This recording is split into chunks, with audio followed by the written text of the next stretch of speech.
Hello, ladies and gentlemen. Welcome back to Talos of EV live on YouTube. Sorry we're not streaming in the car today. I know, it's a huge bummer. But we had several live streaming issues on the last stream I tried to do from inside the car. So I said, you know what?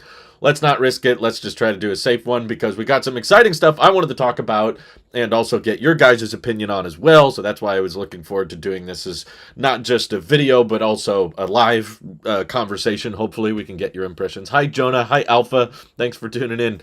But yeah, the first V4 Supercharger has officially launched, not in the United States, because of course we don't get anything nice here. All the LFP rear-wheel drive Model Ys, you gotta save those for the foreign markets. But in the US, we're gonna have to live with V3 for a little bit longer. But these V4 Superchargers, I personally think look absolutely gorgeous. I have a picture of one queued up here. Of course, in Europe, they all use CCS2, not to be confused with the same, just for the record on how stupid this is. CCS stands for Combined Charging System. My mistake, I had a little slip there. It's supposed to be one charging port to unify everything, and there's multiple versions that are not compatible with each other. So yeah, here in the United States, we have CCS1. In Europe, they have CCS2. And because they standardized their connector a long, long time ago, all Teslas and non-Teslas have the same connector. Good idea, Europe. Thanks for making that call. But yeah, this design is very reminiscent of Tesla's urban superchargers, if you've ever seen those. I think I have a picture of one in here somewhere. We have, obviously, old-fashioned V3 superchargers, and V2 also basically looks identical to that. It's just the cable is a little bit thicker. Oh, I swear. See, isn't that a beautiful connection? North America charging standard, the best connector developed of all time. It's too late to try to switch Europe to that because they already agreed on a standard, so I'm not trying to advocate for that. That would just be way too complicated and expensive. Oh, I guess it's not in here. Basically, this is very similar to the urban superchargers that Tesla used to have, except the urban superchargers, they're like 3 feet tall. These are like 6 feet tall. They're kind of big. Also, the urban superchargers don't light up, I think. They just have a little red Tesla T. This one actually has the word spelled out. And honestly, they're much more similar to... Okay, I know I have to have these somewhere. Yes, the mega charger stalls. So these are the charging stalls that they put in Modesto, and these are not the North America charging standard. These, for one, max out at about 750 kilowatts, but this is the connector they use on the Tesla Semi, whereas CCS2 is what's being used on the V4 superchargers. But of course, everyone wants to know, are these faster? Are these better? And the basic truth on this first V4 supercharger is, not really. I mean, the dispenser is what really has been improved. As you can tell in this picture, the cable is much, much longer. The stall is also directly behind the vehicle instead of off to the side. I don't know if I want to go through the effort of pulling up all the... Is there a good example I have in Tesla? Yeah, okay, this is a good example. So on most superchargers, at least in the US, both V2 and V3, there's a reason Tesla did this, by the way. This is not a design flaw. This is a design intention that just doesn't scale well when you're opening up your charger network to non-Teslas. But typically on V2 and V3 stalls, they would put them off to the side like this so that the cable doesn't have to be very long to reach the car. The length of the cable definitely impacts the cost of the supercharger station. When you're building like hundreds of, well, I don't know if we're on hundreds of thousands yet, but maybe we'll get there. When you're building tens of thousands of charging stalls, if you want every single cable to be long enough to reach either side of the vehicle or to reach the front or whatever you want to do, every inch increases the overall cost because of how expensive the copper wiring is in these wires. So that's why when they were first building out the supercharger network, they knew that all Teslas would have the same charge port in the same spot. So they moved the stall off to the side to make it easier and cheaper to mass deploy them. That's why there's more superchargers than any other charging network. That's why Tesla can deploy them so quickly, is because they're so cheap to build. Now that Tesla has begun opening up the charging network, though, they've realized that that's not sustainable anymore. Plus, they're getting extra funding. in the U.S. at least, they're getting additional funding for superchargers from the federal government is endorsing companies to make charging networks that are available to not just one.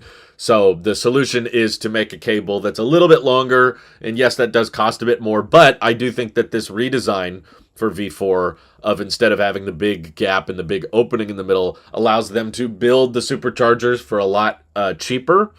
At least the urban superchargers, which were limited to 72 kilowatts, those I'm sure were much cheaper to build because they were smaller.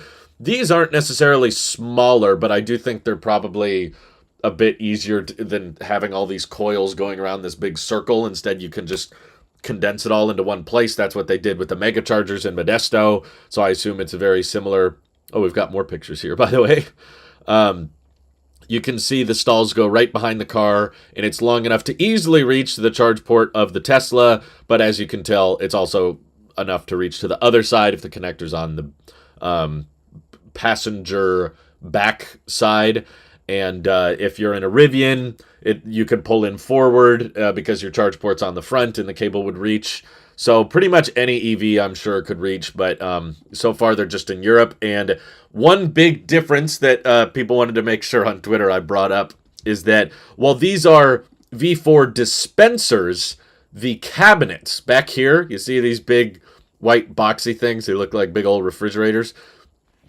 The cabinets are still V3 on this charger. So that's where a lot of the energy is actually pulled from when it comes to the grid so that they can deliver energy that quickly. So people were comparing, there's the cable coming out the side, there's the connector. People were thinking, they were looking at the stalls here and thinking, oh, these are rated up to 1,000 volts or up to 600 amps, which could basically translate to 500 or 600 kilowatts. But because the cabinets in the back are still V3, not V4, the first V4 supercharger basically has identical speeds to V3. So I did a video on this a while back. I tried to warn you guys. I'm sorry. But I tried to preface that the main focus with V4 supercharging was not faster speeds. It was mostly to make the cables long enough so that it would be open to all electric vehicles and we wouldn't have to worry about parking and occupying two stalls when you could be occupying one. So at this point, it's not faster, but I do think over time, if they wanted to, they could upgrade those cabinets in the back to V4. And then in Europe, for one, there's another problem with the faster charging. Excuse me. It is not just a matter of getting the supercharger to be able to output faster speed. The other equation is how quickly can the battery pack take that amount of charge speed. So right now, all of Teslas that are being manufactured, all of the sexy lineup, are all still capped at 250 kilowatts. So even if Tesla made a V4 supercharger that could charge at 500 kilowatts, the battery pack and the wiring in the vehicles can't support that. There's some chit-chat going on or some rumors brewing that claim that Tesla could unlock a software update and make all existing Model 3s and Ys charge at 300 kilowatts, but it's a developing story. I'm not sure of the validity of it, and I think it kind of sets a dangerous precedent. So I would not go into it expecting that all of our existing Teslas can support 300 kilowatts. Maybe if that happens, great, but just don't expect on it. Don't count on it. There's just a couple people saying that they saw some fine print on the website or within code that says unlock 300 kilowatts. So people are like, oh, this means all Teslas support 300. We don't know. And even if we did, the real limiting factor is not necessarily, okay, how much can this connector, how much can the wiring in the vehicle take? It's also, how big is the battery pack? The vast majority of Tesla's vehicles are Model Ys and 3s that all max out at, 75 to 80 kilowatt hours. So trying to get like a 75 or 80 kilowatt hour battery pack to go 300 kilowatts, for one, I would kind of deem that overkill. I already find 250 kilowatts kind of overkill, but even if you could, it won't be able to maintain that for very long. It will be very short-lived. So if you do hit 300 kilowatts, it's going to taper off after a matter of seconds. So in my opinion, the difference between 250 and 300, when we're talking about a vehicle as efficient as a Model 3 or a Model Y, not really a huge difference, so I wouldn't count on it. Don't get your hopes up and don't think, even if it is real, that results in a huge difference in charging speed. It really doesn't, because of how big the battery pack is. It just can't sustain that for very long. Where the V4 superchargers being able to output up to 500 kilowatts, or basically, if you want to figure out what a kilowatt equation is, it's volts times amps. And Tesla has told us that the Cybertruck will be on a 1,000 volt architecture, and that the V4 superchargers will be capable of outputting at that 1,000 volts. And on the dispensers that we're seeing in Europe, they're rated for 600 something amps or something like that. I think I had a picture. I could get it. Oh, I lost it. Sorry. Oh no. Never mind. Haha. I have found it. Here you go. So this is on the dispenser itself. Keep in mind, not the cabinet. It is not from the cabinet, which means that the first V4 supercharger is still limited to what the cabinet can output in the back, which is what is still V3. But the rated voltage is 1,000 and the rated current is 615 amps. So amps times volts equals your kilowatts.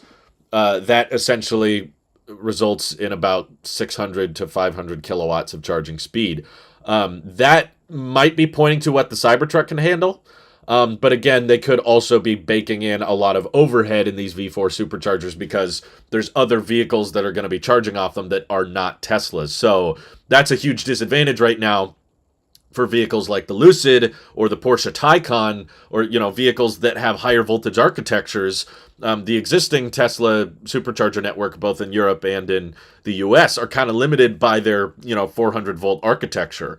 So they can't output as many amps on those higher voltage vehicles, and that's why basically a Lucid Air, even though it technically is supposed to be the fastest charging EV, you take it to a V3 supercharger with the Magic Dock, you max out at like 42 kilowatts. It's actually not that fast. So because they're building in higher amperage and voltage limits, that means that other EVs with higher voltages should be able to charge at 300, 400 kilowatts if they want to in the future. So I'm not trying to say that V4 specs on the dispensers is confirming, this means the Cybertruck will peak out at 500, 600 kilowatts. That just means that's what the limit is. But that doesn't guarantee that the Cybertruck will get there, because, again, we're still not really sure what the battery pack size of the Cybertruck is. I think they're gonna start with the more efficient model, which has like 120, 130 kilowatt hour pack. I don't think they're gonna start with the 500 mile range, because the 4680 cells are not very energy dense, and they'll probably say, we'll come to that later. We wanted to start with the dual motor first, and down the road we'll offer the more tow equipped package, just because the cell density isn't there yet. So if it's only 120 or 130 kilowatt hour pack, I don't think it would max out at 500 kilowatts. I think maybe 350 or 400, which is still amazing. That's still really good, but I'm just trying to temper expectations, because I'm worried a bunch of people are going to read this and say, Cybertruck charges at 600 kilowatts, oh my god. And I'm like, hold your horses there for a second. Tech Moment says, would you ever buy another gas car, even like a hybrid? Or did your Model 3 make you never want to go back? Absolutely, I never want to go back. I have no interest in buying a gas vehicle or a hybrid, to be honest. No hybrid has looked captivating to me. If for some reason something went horribly wrong with my Model 3, like it was totaled or stolen or something, I would do my best to replace it with another Model 3. I would maybe go used to try to find a cheaper one. But no, I can't visualize a scenario in which we would end up going with a gas vehicle again. We already still have an old gas vehicle that our guests use when family's visiting, and I hate having it because I gotta worry about, you gotta drive it every now and then, otherwise the 12 volt dies and stuff. Yeah, so I'm not in favor of buying anything that requires a combustion engine, even if it's a really efficient vehicle. I don't want to buy another combustion engine. Even if that vehicle has a battery pack or a plug-in, I don't want it. The cable looks easily detachable, should need to be serviced. That's a good point. I didn't think about that, yeah. It does look pretty easy to detach. In a perfect world, vehicles, at least in North America, would adapt next, and they would all be put in either the front right or the car on the back left. I agree. I don't know why so many vehicles on the GMP platform, which is a very good platform, to be clear. I like the Ioniq 5 and I like the EV6. And the Kia EV9, which William Jackson is asking about, that's also built on the EMP platform. Why do they keep wanting to put the charge port on the back right? That's like the furthest you could possibly put it from the driver, which is the most common. Like, the driver is most likely going to be the person that needs to get out of the car and plug it in. So why would you put the charge port as far away as possible from the driver? That makes no sense to me. Like, either do it where Rivian put it on the front. I honestly think part of the reason Rivian may have put it on the front is because that's more tow friendly. If you have a big payload that you're towing around and you just want to pull in straight, okay, you've got the big trailer hanging out, but hopefully it's a charging location where you can easily go around the trailer. But for a lot of people towing with the Rivians, they don't have to take off the trailer to fast charge them most of the time. Depends on how the charger's laid out, but I think that's why Rivian put it at the front. But at least they put it on the front that's closest to the driver, so that when you get out of your car, you can grab the cable and plug it in. Tesla put it on the back, I think, for manufacturing efficiency. I think it's easier to have the cable wiring there. But you back into the stall, you get out, you grab the cable, and you plug in. Back right is the easiest to charge while parked on the street. I don't think most are charging on the street. Most DC fast chargers are stall-based, even the ones in Europe. You're not doing parallel parking. Either way, you're furthest from the driver. I guess if you're in Europe, you might be having more drivers on the right side, I suppose. But the GMP platform is not mostly for Europe. GMP has been United States primarily. Tesla should leave all the V3 chargers NACS exclusive, encourage adoption, and put the Magic Dock on all V4s. Even in Europe, people travel. This will be open the network and not flood clog it.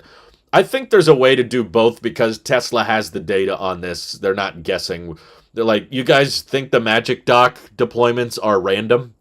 You think they just at random were like, okay, put a Magic Dock there, put one there. No, they have the data on where most superchargers are the most busy. And they intentionally put Magic Docks on superchargers that are known for not being very busy. I check it from time to time out of curiosity. I open up the Charger Non-Tesla section on my Tesla app, and I look around. Most of the locations with Magic Docks are never even at half capacity.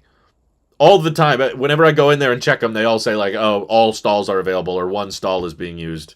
So that's what the White House said in their statement about Tesla opening up the supercharger network, which is that some V3s will have Magic Docks, but then the new V4 superchargers will, of course, have the Magic Dock, but also cables long enough so that you don't have to park in a weird way and occupying two spaces. So you take the V3 superchargers that are not too busy, that don't have lines, you give them Magic Docks, you leave the busy superchargers exclusive to just Teslas or vehicles with NACS. Shout out to Aptera, the only vehicle to adopt NACS. Come on. I've honestly lost a lot of hope and a lot of excitement from a bunch of these EV startups for not supporting NACS. Rivian hurts the most because I love Rivian a lot, and I love their designs, and I love their focus on adventuring and outdoors. And I just think their vehicles are like the Swiss Army knife of functionality. There's so much. I like the size of the R1T.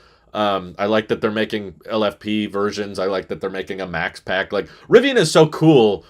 It's just heartbreaking to me that this early in the production ramp, they don't want to switch to the superior charging connector. I don't think it would be that hard. They don't have that many chargers. And they could access a way bigger charge network if they had NACS. But yeah, it could have easily been done. Or at least Rivian, with a vehicle that expensive, they could have both. You could have NACS and CCS. So it would... Knowing how, like, practical Rivians are, you know, how big the frunk is, and you got the lantern Bluetooth speaker, and you got the flashlight in the door, and you got the gear tunnel, and the gooseneck-style tailgate that opens up to extend the length of the bed, and the room for the full-size spare tire. I'm like, Rivian likes having, like, all these crazy features. Why not just put both charging standards on there? That way you can use CCS if you want, and you can use NACS if you want. I can't believe no one's tried to do that. I know it would cost a little bit more, but Rivians are not cheap anyway, so it's not, relatively, it would not be that big a chunk of the purchase. Every car I've owned fills on the driver's side. I've never understood the passenger side filling / charging. I would love to talk to the engineers about it. Maybe they have logic. Maybe based on the way they build the battery pack into the GMP platform, it makes more sense right there. I'm pretty sure that's why Tesla puts it on the back, is because of where the inverter is. It's easier to put that on the back side, so it results in less wiring. Cybertruck has the charge port in the same place, so it's got to be some manufacturing efficiency thing. And I don't mind it being on the back; just keep it closest to the driver, and that just makes the most amount of sense to me. Mike in the Wood says, I'm finding that even averaging about 75 kilowatts to 100 kilowatts with my LFP Model 3 is perfectly fine. I agree. See, I'm glad you got that Model 3 because it opens your mind to the idea that peak charge speed is kind of not the right metric because it means something different to all vehicles. Like if you have a very inefficient vehicle like the Hummer EV, that can charge at like 360 kilowatts or something. I've seen a charge test where I think it was out of spec. They plugged in to Electrify America with the Hummer, and it got like 360 kilowatts, but the vehicle is so inefficient. It's the least efficient EV of all time. I think it's close to the same energy consumption of the Tesla Semi, which is like moving payloads, whereas the Hummer is just a big, stupid vehicle driving around.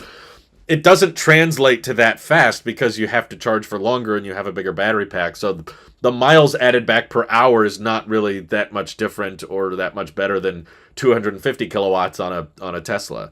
So I think we get obsessed with the kilowatt rating and not the miles added back per hour. That's the real metric, which is why I say the Aptera has the potential to be the fastest charging EV because it's the most efficient. So once again, it's like the most when you focus on efficiency, all kinds of amazing things happen. You can beat out everybody else on all kinds of things. I hate it when the fuel door charge port is on the passenger side. It makes no sense. Maybe in other countries when the door's in a different place, but yeah. Let's see. Fill up and keep Tesla owners stranded. I don't think so. I honestly have never seen like a Tesla stranded on the side of the road, but I see Teslas all the time. Like they're becoming very, very commonplace. I probably see 15 to 30 Teslas every time I go driving around, but I've never seen one just like dead on the side of the highway, like they ran out of charge. All these years of driving, I've never seen that. I've seen a Tesla in an accident, unfortunately, but it wasn't the Tesla's fault. They just got rear-ended. But I've never seen a Tesla that was just low on charge. Let's see. What's worse, Porsche's charge port location or EGMP's? I forget where it is. Isn't the Porsche on the front? Or is it on the front passenger side? There's a lot of European Porsche owners, so maybe that's why they put it on that side. But I thought Porsche was the vehicle that had multiple AC charge locations, so you could charge on one side or the other depending on what you was more convenient for you. I like that idea. I think it'd be cool if Teslas had a charge port on either side, just for convenience sake. If you want to park it a little differently.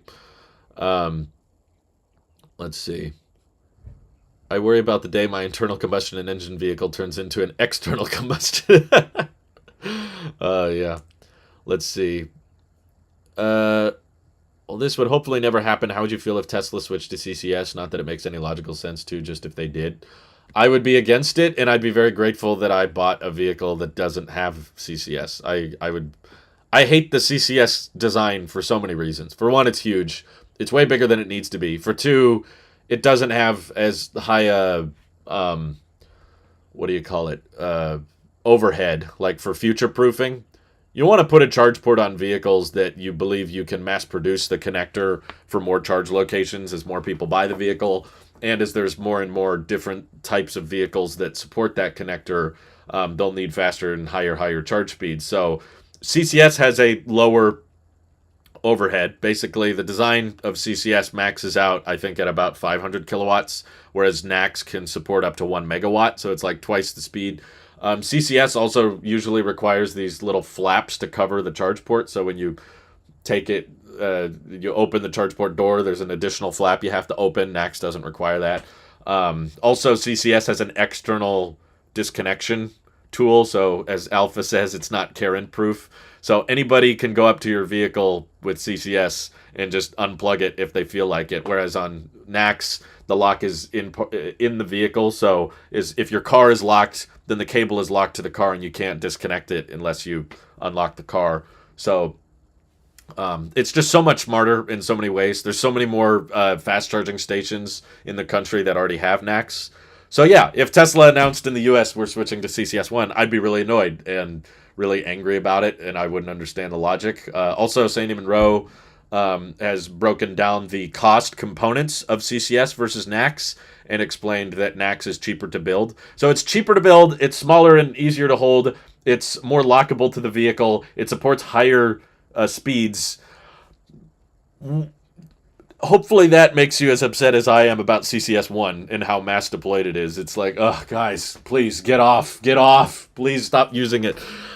Which is why it annoys me that no one else has really agreed to switch to it. I feel like Lucid would have a lot to gain if they were just like, hey, we're going to switch to NACS and maybe update their vehicle so that it could maybe take better advantage of 400-volt superchargers, because those are a lot more reliable and a lot more accessible than EA stations are. Do you think you can make a series where you make videos on best-selling EVs in major countries where Tesla yet to penetrate or still go to mass, where they have a lot of potential? Kind of. I'm hesitant to talk about markets I'm not in because I'm more likely to not know very much about them. So it's like, I'm sure there's very talented and insightful creators in those other countries that know the market a lot better than I do. I would rather them make videos about that than me, because I'm just going to pretend like I know what I'm talking about, whereas they know exactly what they're talking about. And also, I think in a lot of countries, EVs are incredibly unpopular, and there are not that many of them because in a lot of countries, EVs are way too expensive. So talking about the most popular EV in those countries is not really necessary, because it's like, well, the most popular one is not that popular. So I don't mind talking about what is the most popular vehicle in that country so that we can try to estimate what Tesla would want to launch with there. That's kind of what I did with my Giga Mexico video.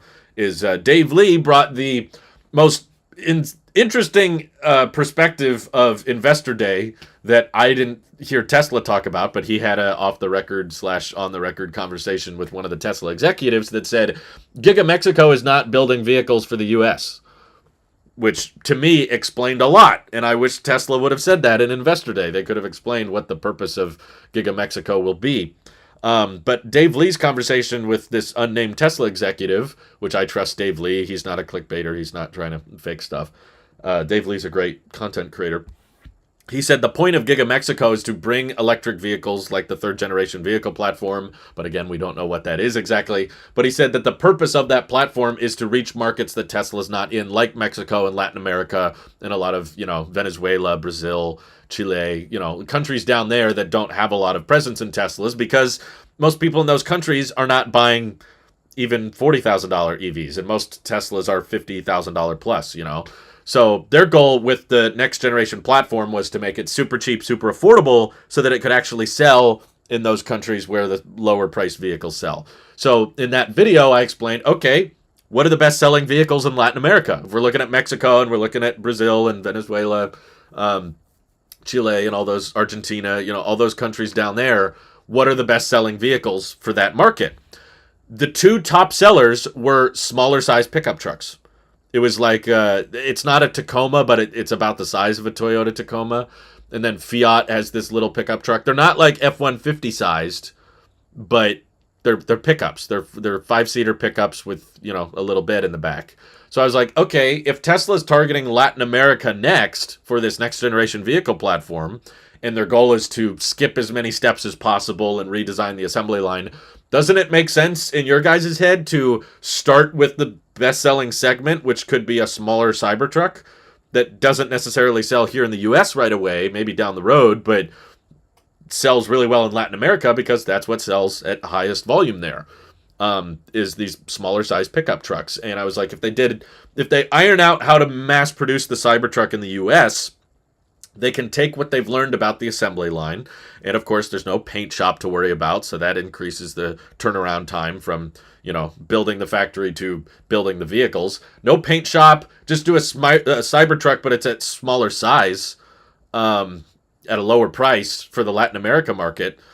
That's what would make sense to me. So that's the closest I would have for that. But if you're talking about other markets, like major countries like India, the best-selling vehicles there don't have four wheels. Most of India is driving rickshaws and motorcycles, which is kind of and they're not selling it even if Tesla launched a $25,000 car in India, the $25,000 vehicles there don't sell very well. So that's why I think Tesla has been kind of hesitant to launch in India, is because the market for vehicles there doesn't really go hand in hand with what Tesla likes building. Because I've heard Elon say on multiple occasions they don't want to ever make a motorcycle because they're dangerous, which I think he's being kind of unrealistic. It's like, okay, but here's a market where at least designing some kind of rickshaw or three-wheeler or something would be really popular. And if you try to just enter that market with a compact car, I don't think it's going to sell very well. So CCS was developed by engineers at legacy vehicle manufacturers that didn't want EVs to become a thing. Yes, I agree, Hiking Lang. That's right. The people who made CCS were not thinking long term, and they weren't even that interested or excited about it, which is why all of CCS is an afterthought. Everything in regards to the design of the connector is like, okay, J1772 connector for AC charging. Guys, that connector can't do DC. Oh, okay. We'll add some big DC pins to the bottom. Okay, click, done. Okay, guys, now someone can disconnect the vehicle because the latch is on the outside. Oh, sorry. I guess you should buy your own 3D printed CCS lock for every vehicle. It's like, why are we supporting this on everything? Like, this was a horrible design. There's so many problems with it. It's so limited. And yet that's what everybody's just agreed to, even though NACS is open. Anybody can put NACS on their vehicle and access a far bigger, far more reliable charge network, and no one wants to do it. It's very upsetting, personally. It's like, I'm not trying to be the Tesla fanboy, but you guys are kind of forcing me to. If being a Tesla fanboy means having to encourage logic, then yeah, I'm going to be a Tesla fanboy. Sorry. If that's the only way to do it. How many Teslas are on the road now? I saw a ton of Pearls on the road this week. I know, it's not even like special anymore. It's kind of like seeing a Civic. You can plug in a J1772 to the upper section of a CCS. Well, yeah, that's what it is. J1772 is just the top half of a CCS, which is a good idea. I mean, it's not a good idea, but it's one of the reasons that you don't have like CCS for home charging. You have a different connector for when you're plugging it at home than you do when you're plugging it at the DC fast charger. Whereas NACS, which is older than CCS, is smaller than J17, but it can do both AC and DC charging. You don't have to have an additional flap that you have to open every time you plug in CCS. It's so stupid. How do I think the Model 2 will hold up against the VW ID2 All? I briefly saw, I didn't watch the unveiling, but I saw pictures of the ID2. I also don't think it'll be called the Model 2, but I guess that's what everyone wants to call it. So, I've been trying for the past year and a half to keep saying, don't call it the Model 2, it won't be called the Model 2. But everyone keeps calling it that, so I'm feeling like we should just give up. If Tesla gave us a real name that was shorter than third generation vehicle platform, okay, then we can use that. But until then, I guess it makes more sense to just call it the Model 2. All right, I give up. How does the Model 2 hold up against the ID2? I don't think they'll actually really be competing very much because, like what Dave Lee said, I think whatever vehicle Giga Mexico starts with, it's going to be primarily targeting Latin America. And I think the ID2 is mostly going to be targeting Europe. And, you know, maybe over time, I'll concede a little bit and say Giga Berlin is in the process of expanding right now. They've cleared a bunch more of the woods, man-made forest. They're replanting 3 trees for every one they cut down. Relax. But they expanded the footprint of construction area for Giga Berlin, and Tesla hasn't actually told us what they're planning on building in Giga Berlin after the Model Y is ramped. And the Model Y is ramping very strongly, by the way. They hit, just a couple weeks ago, 4,000 Model Ys within a week.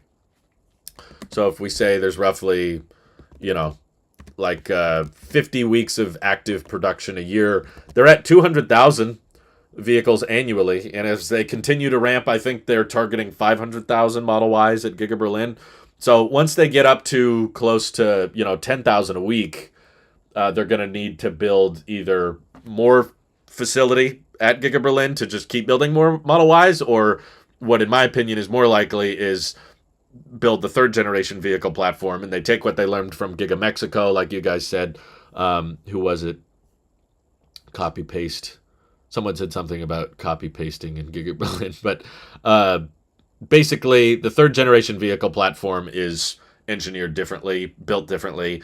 They'll start it in Mexico, but then after that they will probably apply what they've learned at the next facility at Berlin, the next big chunk of the factory. And I think doing a more compact model in Europe makes a lot of sense. Elon's even referenced it in tweets in the past. Don't take Elon's tweets as sacred, because Tesla oftentimes does a lot of things that Elon said differently on Twitter. So you can't rely on Elon tweets as the final say, the final word. I know that from following him for all these years. He said they were going to do a long-range rear-wheel drive Model Y, and they never did it. So, yeah, don't take Elon's word as sacred. He also said originally that the Model Y would have Falcon wing doors, and of course that never happened. So, again.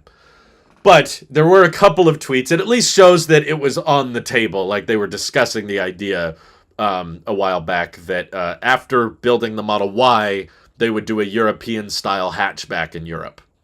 In that market, compact cars sell really, really well. The Model Y, I'm sure, will be popular there, and it is popular there. It's already become like the best-selling vehicle in a lot of countries there.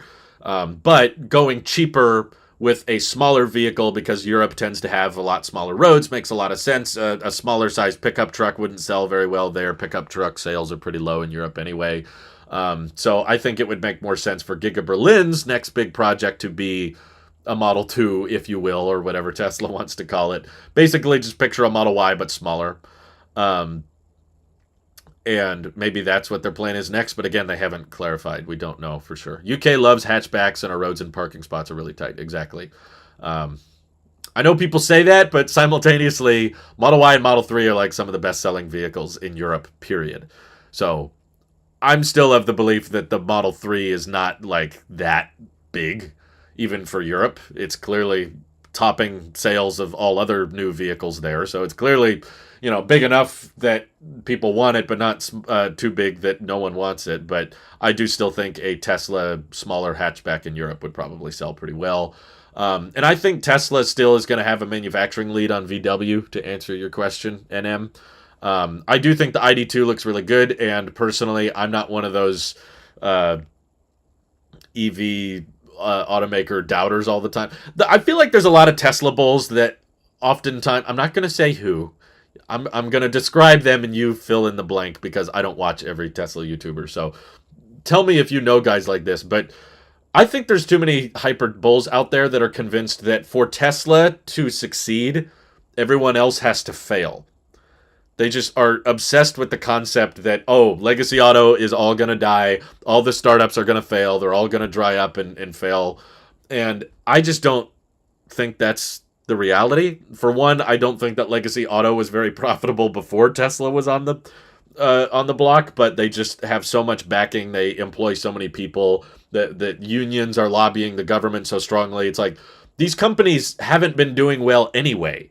So don't act like just because Tesla's on the block, that's going to kill them off. No, they'll get bailed out by their governments, and they'll still be around, and they'll still be inefficient, and they'll probably still put out inferior products, but they have so many fans following them because they're an established automaker that's existed for decades. So people will keep buying their Silverados and their Hummers, and I think the Hummer is really stupid, but they had to turn off orders for it because it was so high in demand.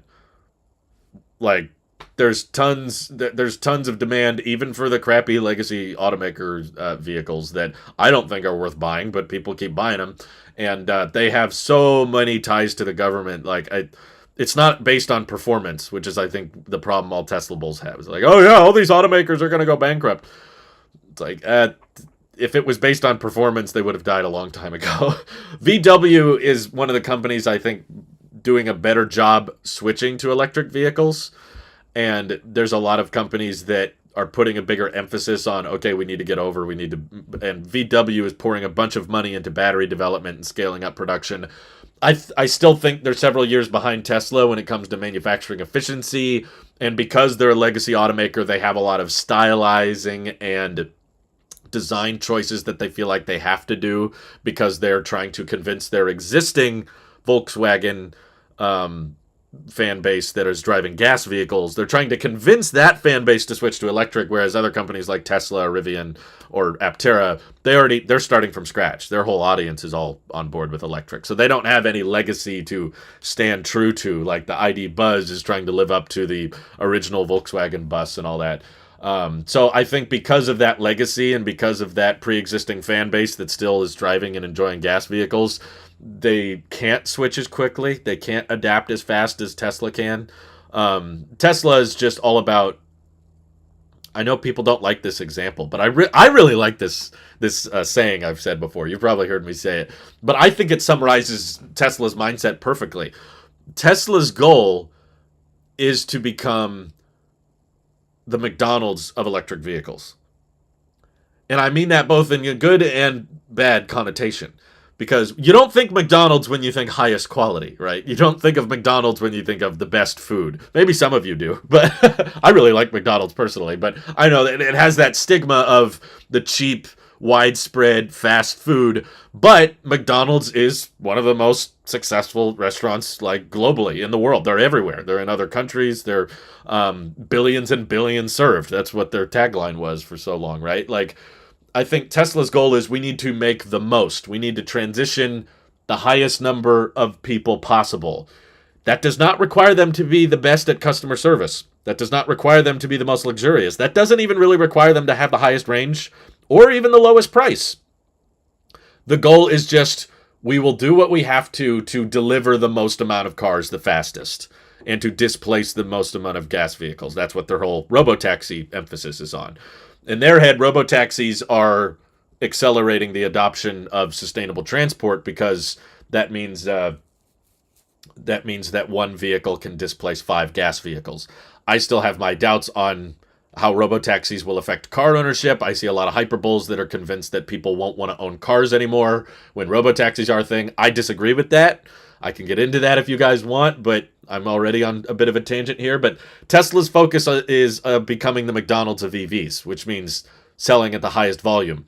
But as most of us know, highest volume does not mean the best quality or the best. Or, for a lot of people, McDonald's is not their favorite restaurant. And like they said, like Rich Skyro is saying, if Tesla hits their goal, 20 million units a year, I don't think it's 20% of the market. I think it's closer to like 30%, but still, it's not even half.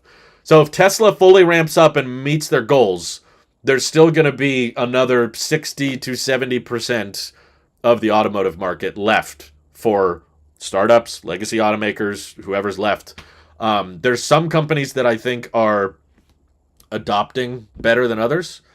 Volkswagen is, I think, one of the companies that will survive the transition to EVs. Same with Ford. I think Ford is putting a proper emphasis on battery chemistries, and I think the F-150 Lightning, for the market it serves, is an amazing product. They know that the F-150 is super popular, and it's basically been the best-selling vehicle for the past 40 years. So just make an EV version of it that's as close as possible to the existing version, and it'll sell great. That was a safe bet. They were right. It's selling great. I see them all the time. Where I live, I see more F-150 Lightnings than Rivians, although I'm not sure who is building at higher volume yet. Ford, I think, will survive the transition. Rivian, I'm also convinced they just have so much cash in the bank, and they have so much demand for their vehicles. They've built a really solid community. Again, I don't think Rivian will outbuild Tesla. I don't think Ford will build more EVs than Tesla will. But that remainder 60% or 70% of the pie is going to be divvied up between all of these other companies. And there's other brands that I don't think will survive.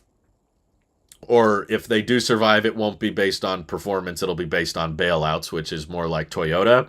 I think Toyota is dragging their feet more so than any other automaker on EVs. They're not trying very hard, and they're very late to everything. And their first all-electric vehicle sucked, to be honest with you. I kind of despise the BZ4X for so many reasons. But let's see. In around Asia, three-wheelers are used more like New York yellow taxis. That's all, brother. It's just a cheap public transport alternative, not a personal vehicle. Right, but I'm just saying the market for $25,000 compacts in India is not very high. So to build a whole gigafactory there would probably not be worth it, which is likely why they didn't select India. And why they selected Mexico was because they saw a greater market opportunity in South America, because there's a lot of cars being purchased there, but not a lot of Teslas, not a lot of electric ones. Um, Ford is going to be the new GM, successful in the U.S., but they're currently failing in the EU. Yeah, I think in the next couple days they're about to unveil a European SUV that they're working on.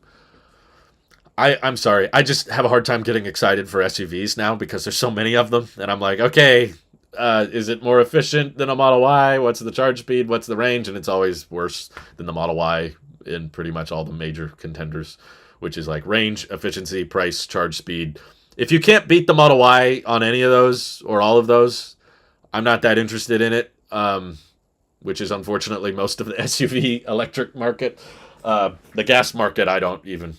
This is Talos of EV, guys. I'm not even pretending the gas market exists. That's dead to me. Like, do not spend don't spend more than $10,000 on a gas vehicle in this day and age.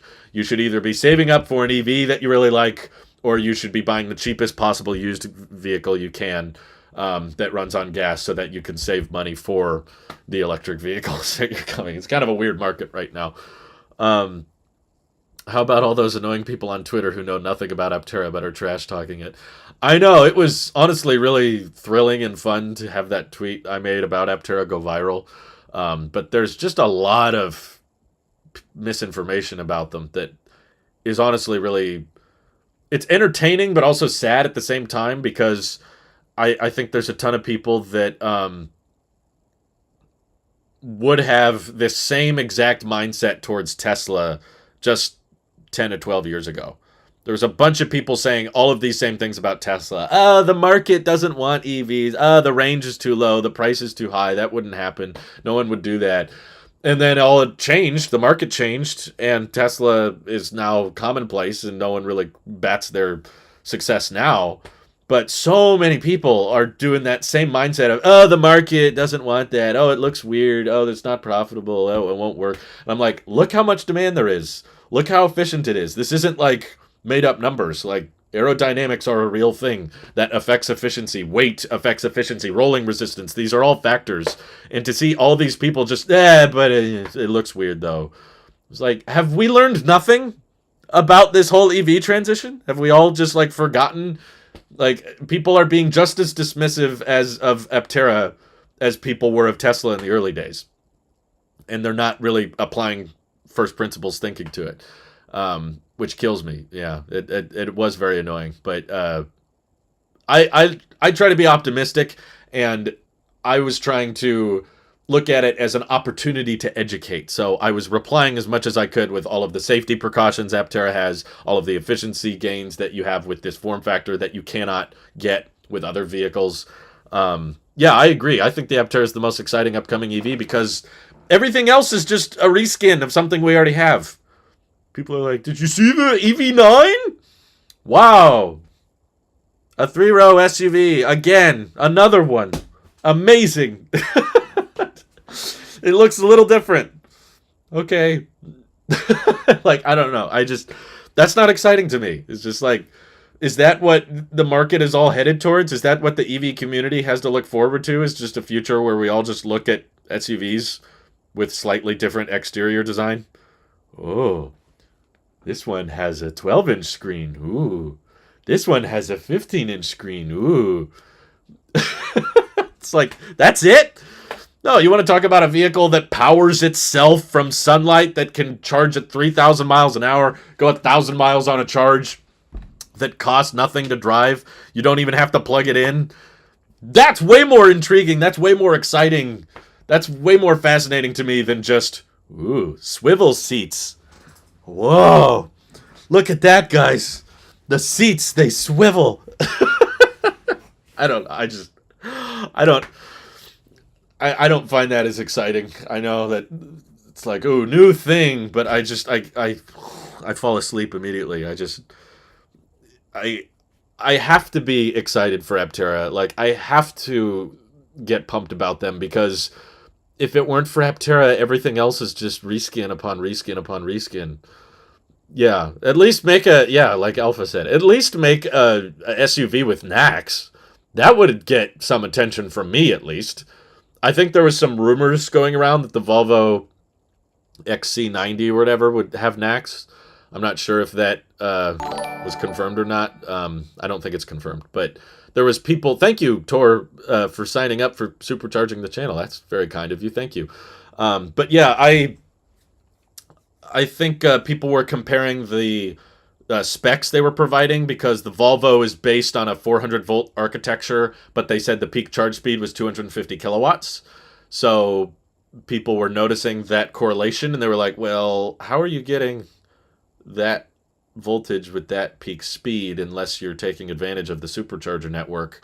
So a lot of people were like, maybe the Volvo, when it launches in the US, will have NACS, but they haven't announced that. If I were them, I would announce that immediately because I would immediately be way more interested in that SUV if it at least had NACS, because the Model X is great, but not as functional for roof storage and towing as a lot of other three-row SUVs. But I think SUVs are overrated, personally. I think people convince themselves they need more car than they do.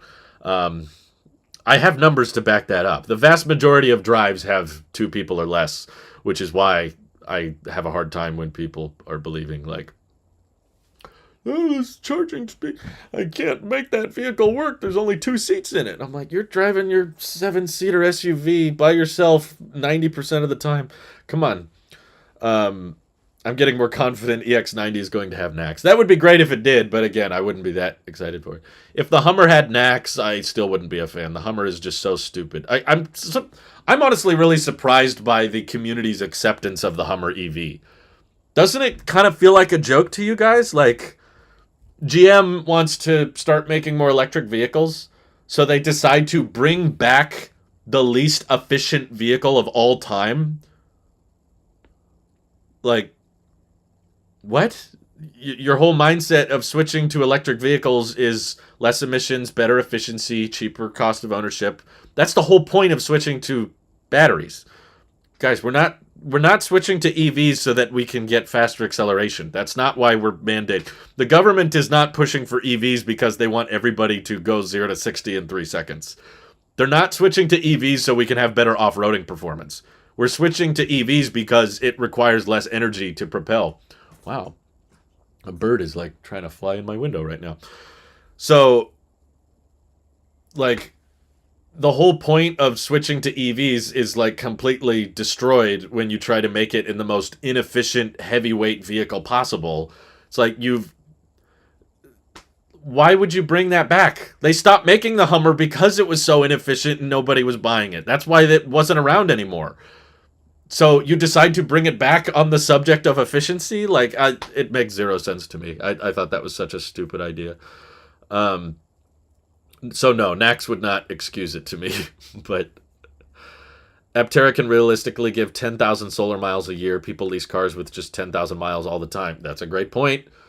An Aptera three-wheeler for which you are personally super excited, and Aptera is dope, by the way. Efficiency is the name of the new game. I agree. I think if we are looking back, if we're trying to picture how this all played out, right? Like 30 years from now, flash forward to 2053. Whoa, that's a spooky year. But a lot of us will probably live to see that. Maybe not me, but we'll see. 2053. Well, there was that big transition we had towards away from fossil fuels and electric vehicles. Which startups made it? Which companies do you think are going to have the best margin? Which companies are you going to think will survive that transition? In my head, it's the company that focused on making the most efficient electric vehicles possible, because that's the whole point of switching to EVs. Which one is the cheapest to own? Which one is the lowest price of entry?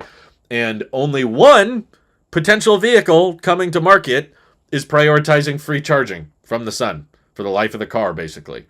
Maybe the solar cells need to be replaced every 10 to 15 years, but that'll be trivial. That'll be like $1,000 compared to how much electricity you'll save on those miles. Not to mention, even if you don't use solar, even if you live in the cloudiest place in the world, you can charge it off a 110 outlet. You don't need to buy special charging equipment to fast charge it.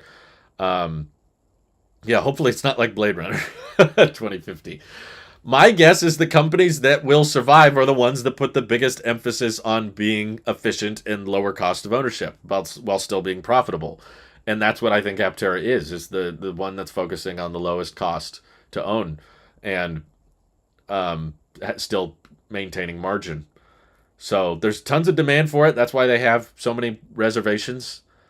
And I think the reservations would definitely go up once deliveries begin and it's no longer a concept vehicle. It's no longer a startup. It's actually just delivering products. Super sad that so many people treat them like Tesla. Then again, if people treat them like Tesla, then you know they're doing it right. Hopefully. That's hopefully my mindset on it. 25K is reasonable price here. First check the sales chart. FYI, it's the fourth biggest car market in the world with about 4 million cars per year, 40 billion US dollar year industry and growing. I need to look into it again, but I have to admit that it makes a lot of sense as to why. Like, the last time I looked into it, the 25K market was not huge there. I know that they buy a lot of cars there, but because there's just a ton of people in India generally. But why do you think Tesla didn't choose Giga Karnataka, or why do you think they didn't choose India next instead of Mexico? If the car market for a $25,000 vehicle is popular, what do you think it is? Because I don't know. Last I looked into it, the sales were not that high. But yeah, Godspeed to Aptera's funding. They just hit $9 million on the accelerator program today. So whoop whoop, good job, Aptera. And they're seeking more federal grants, both from California and the federal government. A lot of the loans that they're tapping into can potentially pay them hundreds of millions of dollars. So I'm very hopeful. Elio is making big claims about efficiency, but never delivered a single car. Well, I haven't looked at the Elio car recently. It doesn't look as efficient to me. I mean, it's kind of similar to the Aptera, but it doesn't have the same teardrop design. That the teardrop is basically your best bet. Also, it's a one-seater, so yeah, I'm kind of confused by the design approach with it. I've seen a couple, I think, where it kind of looks like the Solo, but yeah, they do the wheel pant thing. I don't know. It doesn't follow the teardrop shape as much as the Aptera does. But, yeah, I don't think the market would be as big for it, though, because there wasn't really a big push on solar, and I think it was still using gas, so how efficient can you get with a combustion engine? They did a fully electric version, but the range was nowhere near what Aptera is targeting. Aptera, on like the low end, is still targeting 250 miles of range, whereas the Elio, even the fully electric one, I think was targeting like 100 miles of range. So it's a neat idea, but for that price, it kind of puts it in a weird place. Whereas I think Aptera's price is still justified. Aptera is absolutely the best value vehicle for a lot of people, including me. I do think Kia's doing a decent job alongside Ford. Yeah, Kia and Hyundai, I think, will survive the transition. They seem to be making the right moves with the eGMP 800-volt platform. I think sharing... If I couldn't buy a Tesla or an Aptera, because Aptera's not in production yet, if I had to buy an EV today that wasn't a Tesla, I would have probably gotten the Ioniq 5. Or not 5, the 6. I really like the Ioniq 6. It has a huge emphasis on efficiency, which is what I'm all about. I always care about how much range you can get with how small a battery pack. And the Ioniq 6 gets like 360 miles of range, which if I was forced to use CCS, if I was forced to use Electrify America Network, I would want the longest range possible because that requires me to stop as little as possible. So Ioniq 6 would get the furthest without me having to stop and rely on an EA station, and I would, I guess, try to take advantage of the Magic Dock when available. But that would be my go-to non-Tesla EV that's like out or close to being out. I think its deliveries are starting soon in the US, but I think it's already out in Europe or something. But yeah, I love vehicles with a huge emphasis on aerodynamics and efficiency because that means they're cheaper to own. And the Ioniq 6 was not too expensive either. The long-range version is like 40-something thousand. So that's probably the one I would go with. But thankfully, Tesla does exist, and I would much rather have a LFP battery pack and have NACS and the Supercharger network. So that's what I have. Uh, what's the fastest GMP platform can charge at a V3? I forget. I think it's like 100 kilowatts or something. It's not super fast, but it's better than nothing, which is what it was before. Um, Aptera towing a jet ski quad on a small trailer is possible mechanically, just needs a receiver. Would love to see range impact, just that slight in general. Yeah, I feel like Aptera is this magical kind of aerodynamic equation with every little detail and emphasis on the sides to make it as super slippery through the air. And I feel like any kind of tow hitch or trailer is going to completely throw off that equation and make it much less efficient, because the smaller battery pack you have, the easier it is influenced by those third-party factors. That is a concern. I know I praise Aptera all the time, but it's because I feel like they're super underrated, so I have to kind of hype them up intentionally because I think they deserve it. But there's still some concerns that I have with it. Like, they still currently on their launch edition design don't have a heat pump, which means the HVAC system is probably not going to be that efficient because their vehicles are mostly using pretty small battery packs relative to other vehicles. So while the HVAC system might reduce your range by 10 or 20 miles in a Tesla, in the Aptera it might reduce your range by like 40 or 50 miles, depending on how cold or hot it is. So that's a concern I have. But I think the range numbers on the Aptera are so good that it doesn't really matter. It's like, okay, you turn a 400-mile range into a 300-mile range, that's still really good for the money. Or, okay, you turn a 1,000-mile range into a 600-mile range. Oh, darn, only 600 miles of range. That sucks, But I think over time they'll work on heat pump, and the interior cabin space of the Aptera is a bit smaller, so HVAC should be a little easier. Do I think Tesla will bring some full self-driving version 11 upgrades to standard autopilot? I sure hope so. I don't know why they wouldn't, but Tesla, especially with the rollout of full self-driving and stuff, has done a lot of weird things I don't understand. Like, they do this limited release for beta, and then a bit more people, and then other people in the beta, and then wide release, but they can't really keep it consistent. There's certain people in the YouTube community that get releases sooner than other people, even though they paid for full self-driving. Like my friend Mike and Randy, they both paid for full self-driving, but they didn't get beta 11, even though all these YouTubers did. So Tesla makes all these weird decisions with the rollout of the beta program.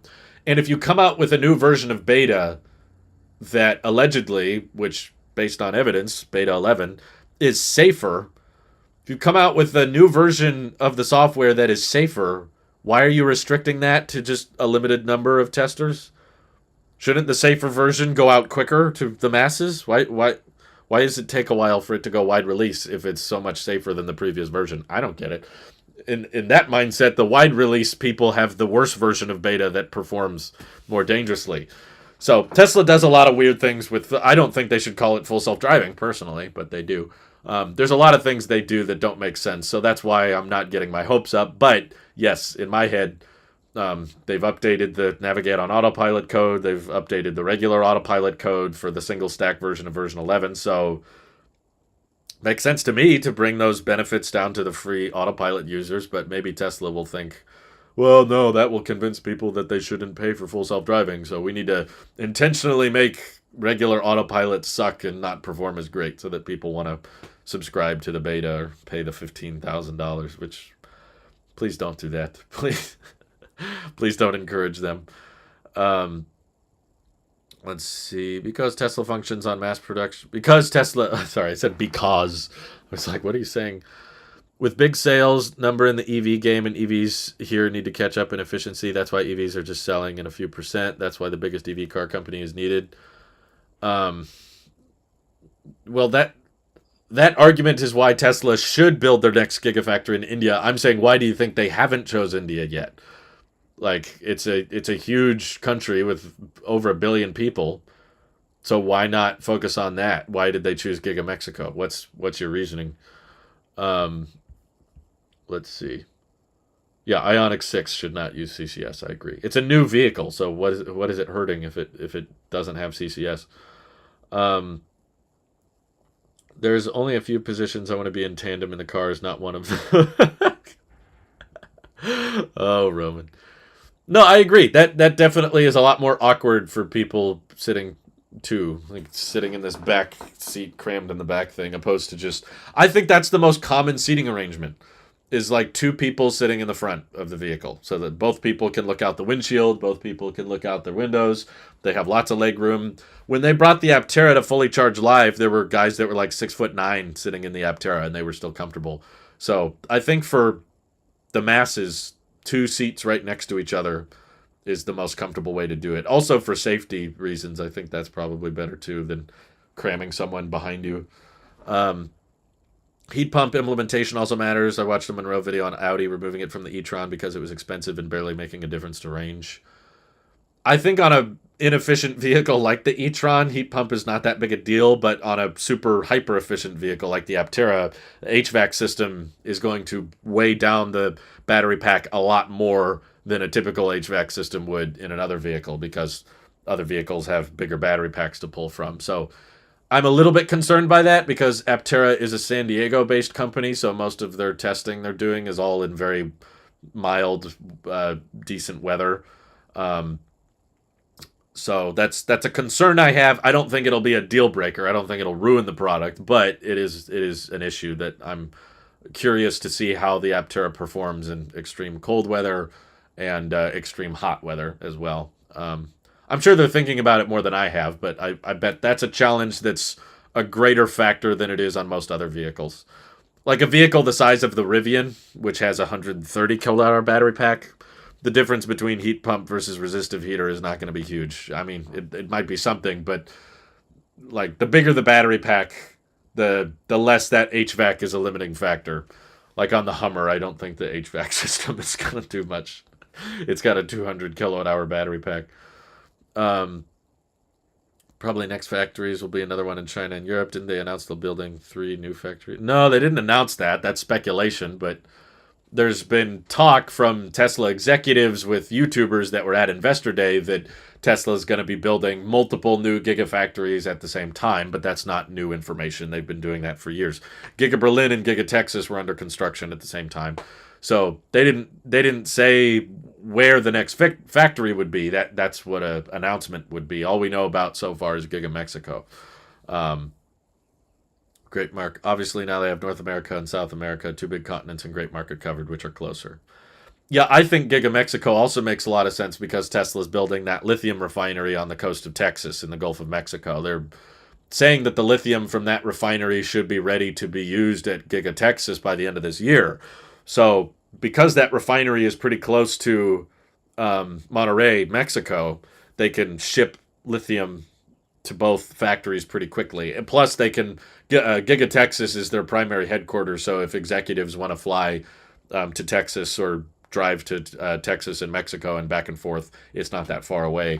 But because it's in Mexico, it's easier to import to Latin America countries. It's closer and all that. So I think Giga Mexico makes a lot of sense. But I'm sure Elon's been teasing with the idea of launching in India for years, but they keep not committing to it. And I have to imagine there's a reason. I think the reason is that the market doesn't justify having a dedicated plant, and they're more interested in just importing vehicles from Giga Shanghai because that's an existing factory that's already building and exporting vehicles to lots of different countries. Like all the vehicles in Australia basically come from Giga Shanghai. A lot of the vehicles in Europe come from Giga Shanghai. It's a very established factory, and China in general is able to build things a lot more efficiently and quicker because they have such a transistor economy there with circuitry and all of the microcontrollers and chips that you need for advanced vehicles like Tesla's. So that's another advantage of building things in China. So they would rather import vehicles from Giga Shanghai, but the Indian government says, no, if you import it, you have to pay a 100% import tax. And Tesla's like, but we're trying to make your environment better. We're trying to clean your air. We're trying to bring in sustainable vehicles with better efficiency and stuff.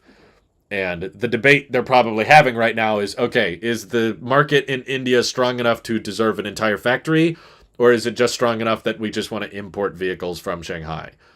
My guess is that they just want to import vehicles from Shanghai, and because the Indian government doesn't want to budge on their tax import fee, Tesla doesn't want to commit to building there because it's probably going to take a long time and the market won't be as strong as, say, the market is for like a Giga Mexico type plant. People say Aptera is so tiny, yet it is wider than most pickup trucks, so yet I can't still find a darn vehicle that dwarfs a Costco parking lot. I do find that funny, too. People just look at the Aptera and immediately assume it must be tiny. It must be small. It's like, oh, okay. I understand the geopolitical tensions. I'm just saying what Tesla probably wants to do versus what they're allowed to do. I know there's geopolitical tensions, but I don't think... There's all kinds of geopolitical tensions between China and everybody. That's why all the Teslas in Taiwan are coming from Giga Berlin and not China. Nuevo Leon is the most stuck-up city in Mexico ever since the factory was announced. The residents think they're all that. Well, all the power to them. I think gigafactories are really cool places. They pump out amazing vehicles, and they usually look really cool, and they're this like state-of-the-art facility with great design and next generation manufacturing. I think that's cool. So I would be honored if, it would never happen, but I'd be honored to live in the same city as a gigafactory and to know that they have that kind of industry and that kind of big game-changing tech investment coming into the place you live. I think that's really cool.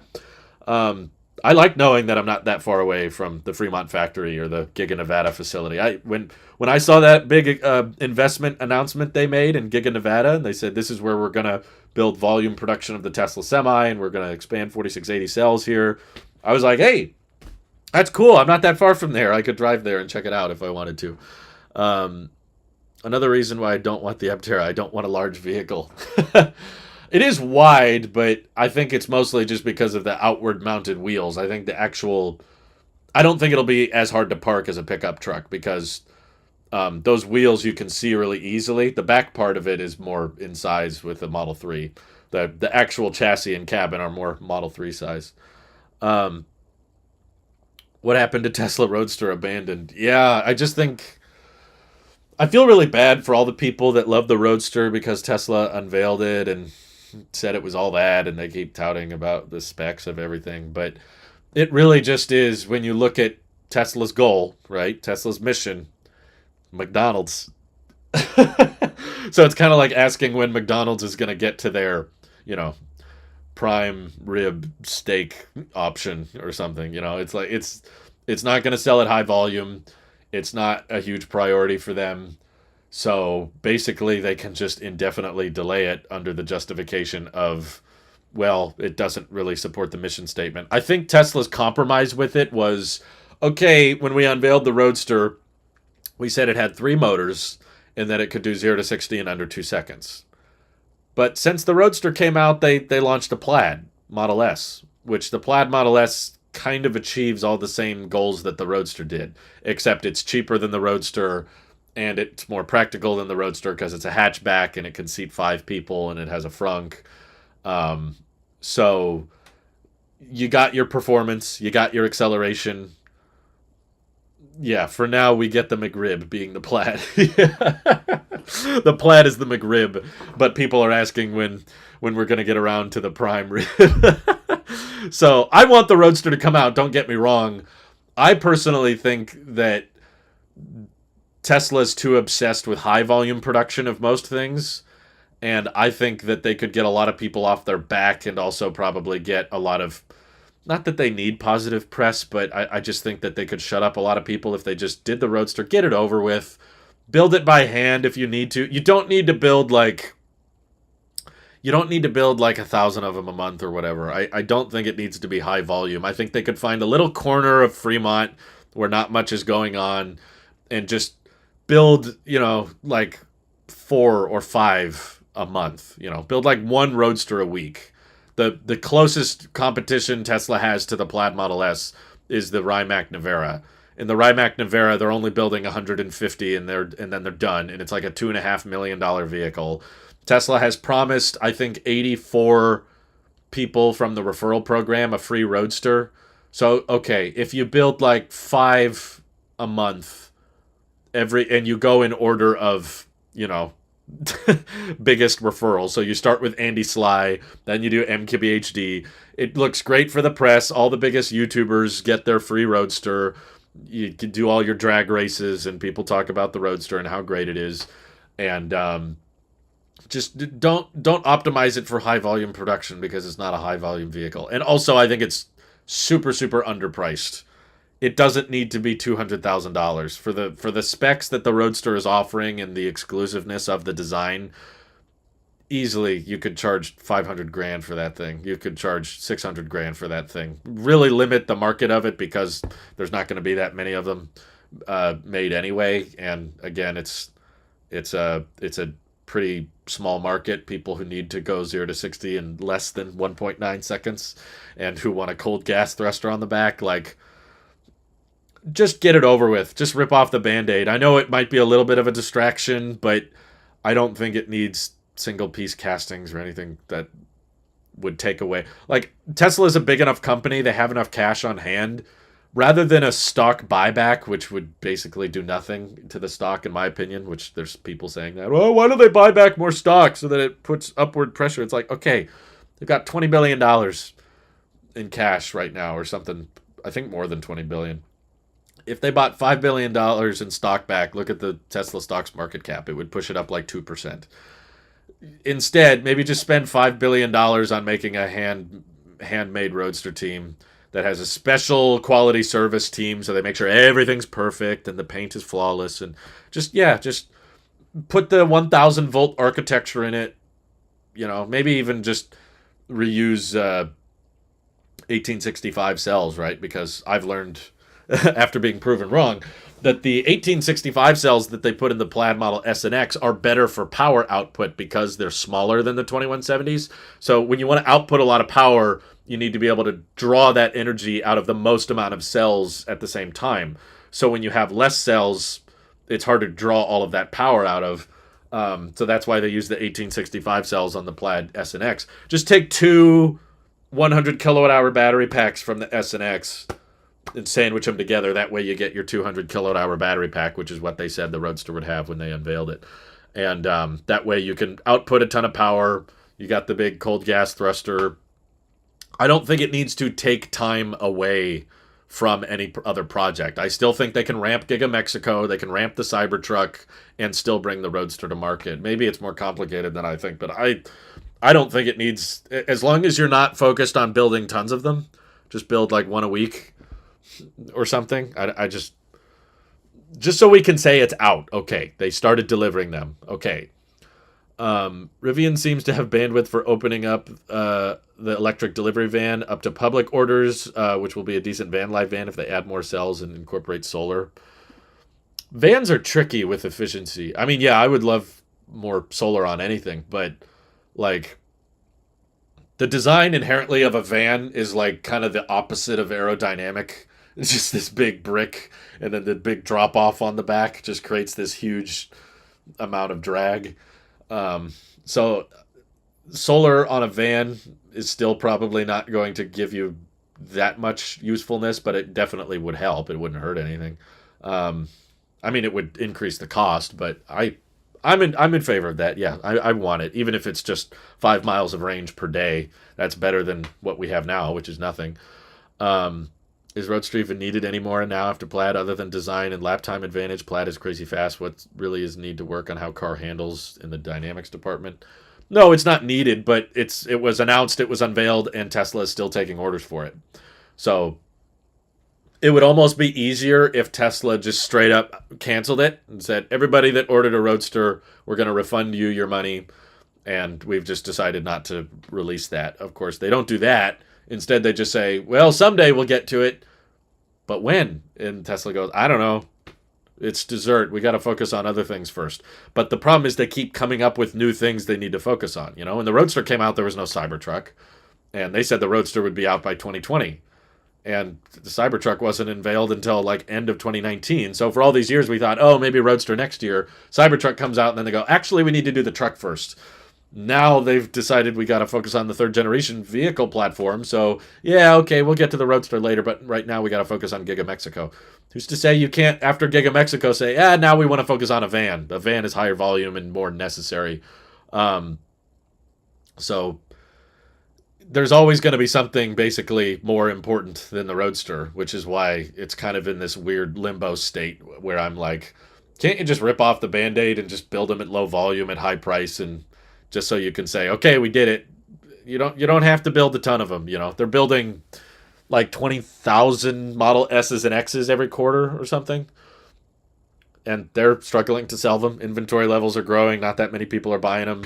So it's like, okay, what's the point in all this? Just reusing existing assembly lines, I guess. But maybe if they continue to not get enough sales for them, do a Roadster. Do a Roadster event. Just get it over with. It's not needed. I don't care about performance personally. Like, I know it would be really upsetting, but I personally wouldn't care that much if Tesla just came forward and said, we're not going to make another Roadster. If they just canceled it and refunded all the deposits. I know other people that would be super sad and upset, but me personally, that was never a vehicle I planned on buying, even in my dream case scenario. Even if I somehow had $1 billion, I wouldn't have bought the Roadster. It's just not the kind of vehicle I would want to own. It's cool looking, but that's about it. It's cool looking and it's fast, but I don't think it would be super efficient, and I don't think it would be super practical. If I was to buy a two-seater, it would be the Aptera, that's for sure. Um, Roadster does 0 to 60 in, I think you mean 1.9 seconds, with 600 miles of range. Plaid does the 0 to 60, but drops under 400 miles of range. I don't think the Roadster was going to be that much of a road trip vehicle for a lot of people anyway. But anytime you put a huge emphasis on performance, range takes a hit. So I think originally their plan was to put a ginormous battery pack in the Roadster, but now I'm not so sure if they would still do that. I think if there was one spec of the Roadster they'd compromise on, it's probably that range, because Tesla, time and time again, has talked about doing high range, and then they realize how hard it is, and then they change their mind and say, you don't need that much range. You just need faster charging. So maybe you make a 1,000-volt Roadster, and you say, it can supercharge really quickly. But most people are not driving that long without stopping, which is why I don't think it's the reason people would buy the Roadster. But Aptera's just got a lot more storage space than the Roadster does, and it's a lot cheaper. And it can charge itself. Man, the Aptera is cool. Roadster can't charge itself. Come on. For van life, you'd want solar to offset the use of power for stuff like cooking and aircon. Yeah. No, I'm for you. I'm for it. I'm just saying it wouldn't be as beneficial as solar on an Aptera, but yes, it would be helpful. I would much rather have a van than an SUV. I think vans are more practical and more functional. SUVs, I think, get too much credit. They're not... They don't offer that much extra space, and I don't like the, swinging door design on a vehicle that size. I'd rather have the doors slide back or something. Can't blame them. Tesla have a thing with time, and it's widely known, and it's okay. They're doing the right and important thing and solving real problems. Imagine whenever they'll get autopilot right. Yeah, I don't think they're wrong to deprioritize the Roadster. I just think they were probably wrong to unveil the Roadster when they did, and to keep taking money for it. I don't know how many people are still ordering it. Probably no one. But in 2017, they took $250,000 deposits on a vehicle that there doesn't seem to be any plans on building within the next year. And it's 2023. And we've seen no concrete evidence of any intentionality of bringing the Roadster to market, because they didn't update the shareholder deck. There was absolutely zero emphasis. There was zero mention of the Roadster at Investor Day, which I thought was kind of discouraging. They went back on the Plaid Plus Model S range. A lot of people didn't think they'd go back on that, but they did. They realized that big battery packs in vehicles makes them more inefficient for the vast majority of driving. Most people aren't driving much more than 40 miles per day. So for the rest of the driving when you're not road tripping, you're carrying around all these extra battery cells, which makes the vehicle heavier and less efficient. So there's a lot of reasons to not put 600 miles of range in a vehicle, even if you have cheap batteries or high energy dense batteries.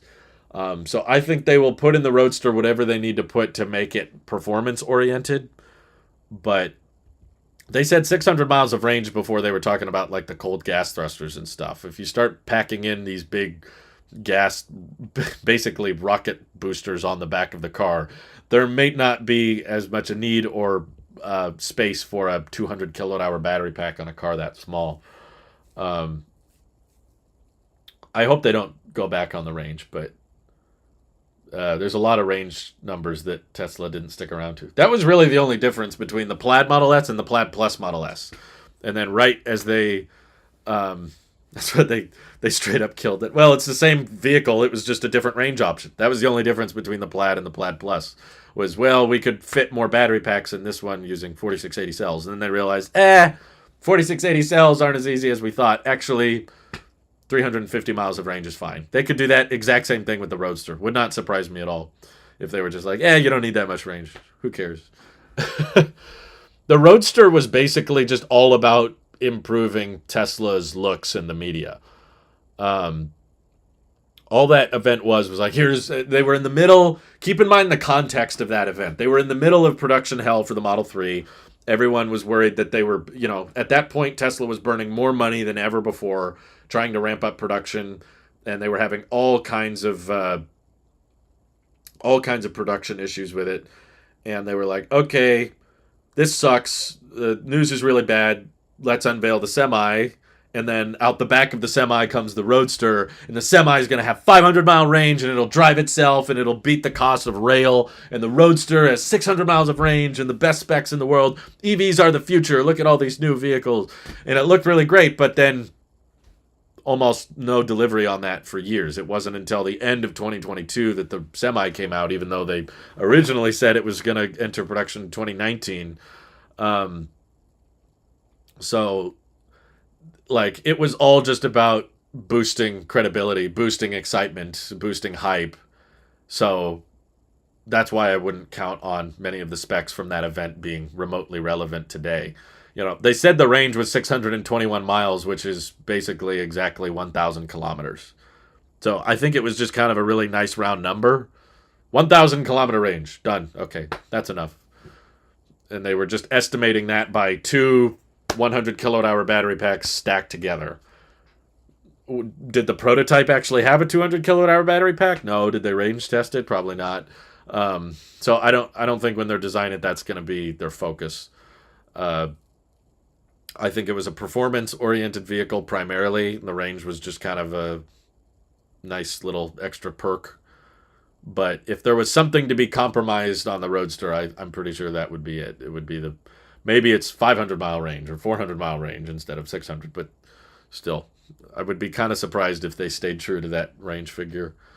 Autopilot done right will definitely change the world, not just the automobile industry. Autopilot done right. What does that really look like? What does that mean? Yeah, I still think there's, I've watched all the videos of FSD Beta 11, and I'm happy to see that it's better than it was before, but I still don't see it. It hasn't convinced me that I think robotaxis are feasible, or at least as simple as Tesla makes them sound. A lot of Tesla bulls and Tesla themselves are known for like, okay, once we crack this code, once we write it the right way and we just get this right update, people don't need to own cars anymore. The cars will just do all the driving for you. And I'm like, I think there's a lot of little things like construction zones, bad weather, vandalism, I think is a huge one. Jurisdictions that don't allow that. There's a lot of unions backing up taxi cab services and stuff, and there's definitely going to be a lot of backlash for vehicles that start replacing jobs like that. And robotaxis are going to be very, very easy to vandalize. You could just slap one piece of tape over the camera, and now that car's immobile and can't do anything. And there's a lot of places where I think you're going to be supply and demand constrained, where there will be surges of demand, like after a big football game or when kids are getting out of school or people are going to dinner or something. You'll get a huge amount of demand for robotaxis all at once, and then at other times of the day, there's not that much demand because everyone's either at school or at work or doing what they need to do, So then those vehicles need to, charge or find places that are out of the way. And during those surge moments, they can charge you more for the high demand. And in other places where people are a bit more spread out, the wait time for a robotaxi. Plus, I think about you realize that the best selling vehicles are not the cheapest. The best selling vehicles are, at least in the US, F 150s. F 150s aren't the cheapest car you can buy new. And then after F 150 or Silverado or Dodge Ram, then it's SUVs. So what do these vehicles have in common? Are they the most cost effective? Are they the cheapest to own? No. They sell well because of their practicality, their utility. So, and they're not even at high utilization. The point is, people buy vehicles based on those edge cases. This is part of the reason I butt heads with so many people on Aptera, is because even though there's data that shows most of the time cars have 2 or less people in them, there's those edge cases of, well, sometimes I want 5 seats, sometimes I want 7. There's a lot of car seats that you would have to take in and out for robotaxis. And people just inherently don't treat things as nicely when they don't own them. I'm all in favor of public transport when you can, but I'm just telling you, public transport does not kill the desire or the demand for car ownership. It's great when you have it. I'm not against it. I'm in favor of cities improving public transportation as much as possible. Do more buses, do more trains. I took the bus to school and I took the bus to college, but at no point in riding that bus did I ever think, okay, now I don't need to own a car, because riding the bus sucked, and dealing with strangers in a public place and how they treat the environment and how you can't be as open about conversations you're having with friends or family members sitting next to you and stuff. You got to be more careful with what you say. You can't listen to music. You can't control the HVAC the way you want in a public place. There's a lot of reasons people still want to own their own car.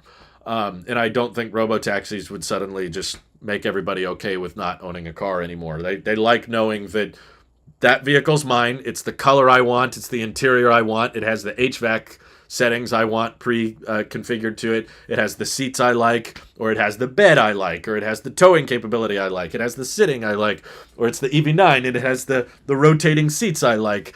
New York City being a good example. There's a bunch of people that still own cars there, even though there's a ton of public transport. And I think an even better example is Japan. Japan has some of the best public transportation in the world. They have bullet trains, they've got bus systems, amazing public transportation in Japan, 10 times better than anything we have in the US. And it's the 4th largest car market. There's tons of people that still buy cars and own them in Japan.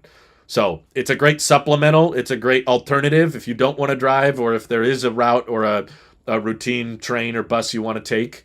But does that make people stop buying cars? Maybe a little bit, but not like completely. Again, Japan doesn't have like the fourth. It's not like the 4th most populated country in the world, but there's still a ton of people buying cars. Any reports of Waymo robotaxis being vandalized? How big of an issue is that really? Well, there's not that many Waymos, which is why I take issue with people, but I have seen them vandalized. Yeah. There was one that was driving into a construction zone, so it caused problems. But there's protests going on about them, where people are trying to stop them from driving around because they cause traffic jams when they're confused. But yeah, Waymos are operating at incredibly low volume at limited times. Most of the time, Waymos have people in them to take over. There's only occasional uses where there's no person in the driver's seat. Whereas Tesla's saying that their whole point about full self-driving and their whole point about robotaxis being the proper way to handle autonomous driving, which I agree with, is that it can scale so much faster, because we don't need pre-map highways, we don't need LiDAR. We can put all of our tech and our software in every vehicle that's already on the road. So once we get the code right, we can just flip a switch and suddenly have hundreds of thousands of robotaxis everywhere. And I'm trying to say, no, it's not that simple.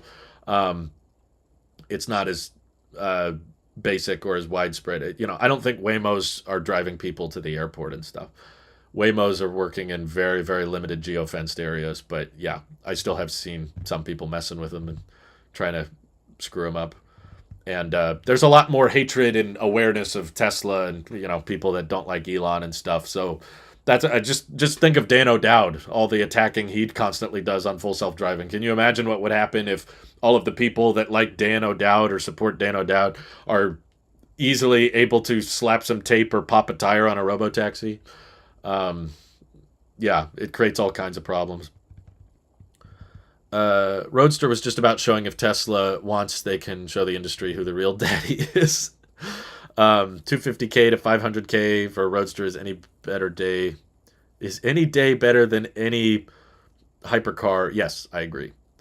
The Roadster could be $1 million and it would still undercut pretty much all of its competitors. So, but the point is, vehicles of that class, of that price range, and that performance, they're not going for affordability. You don't buy one hypercar over another because that one was more affordable. Like a lot of the time, people buy those Bugattis or Rimacs because they're expensive. It's like a status thing. So if you bought one that was way more affordable, it kind of defeats the point of buying it. It's like a statement for some people. It's what those billionaires want to buy or millionaires want to be seen in because it's exclusive, it's rare. So if it's suddenly no longer rare because way more people buy it, it kind of defeats the point. But yeah.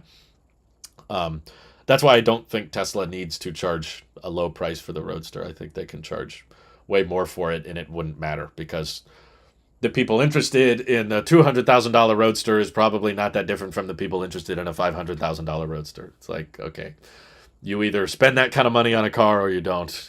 I don't know how much in between there is that you're unlocking by pricing it lower.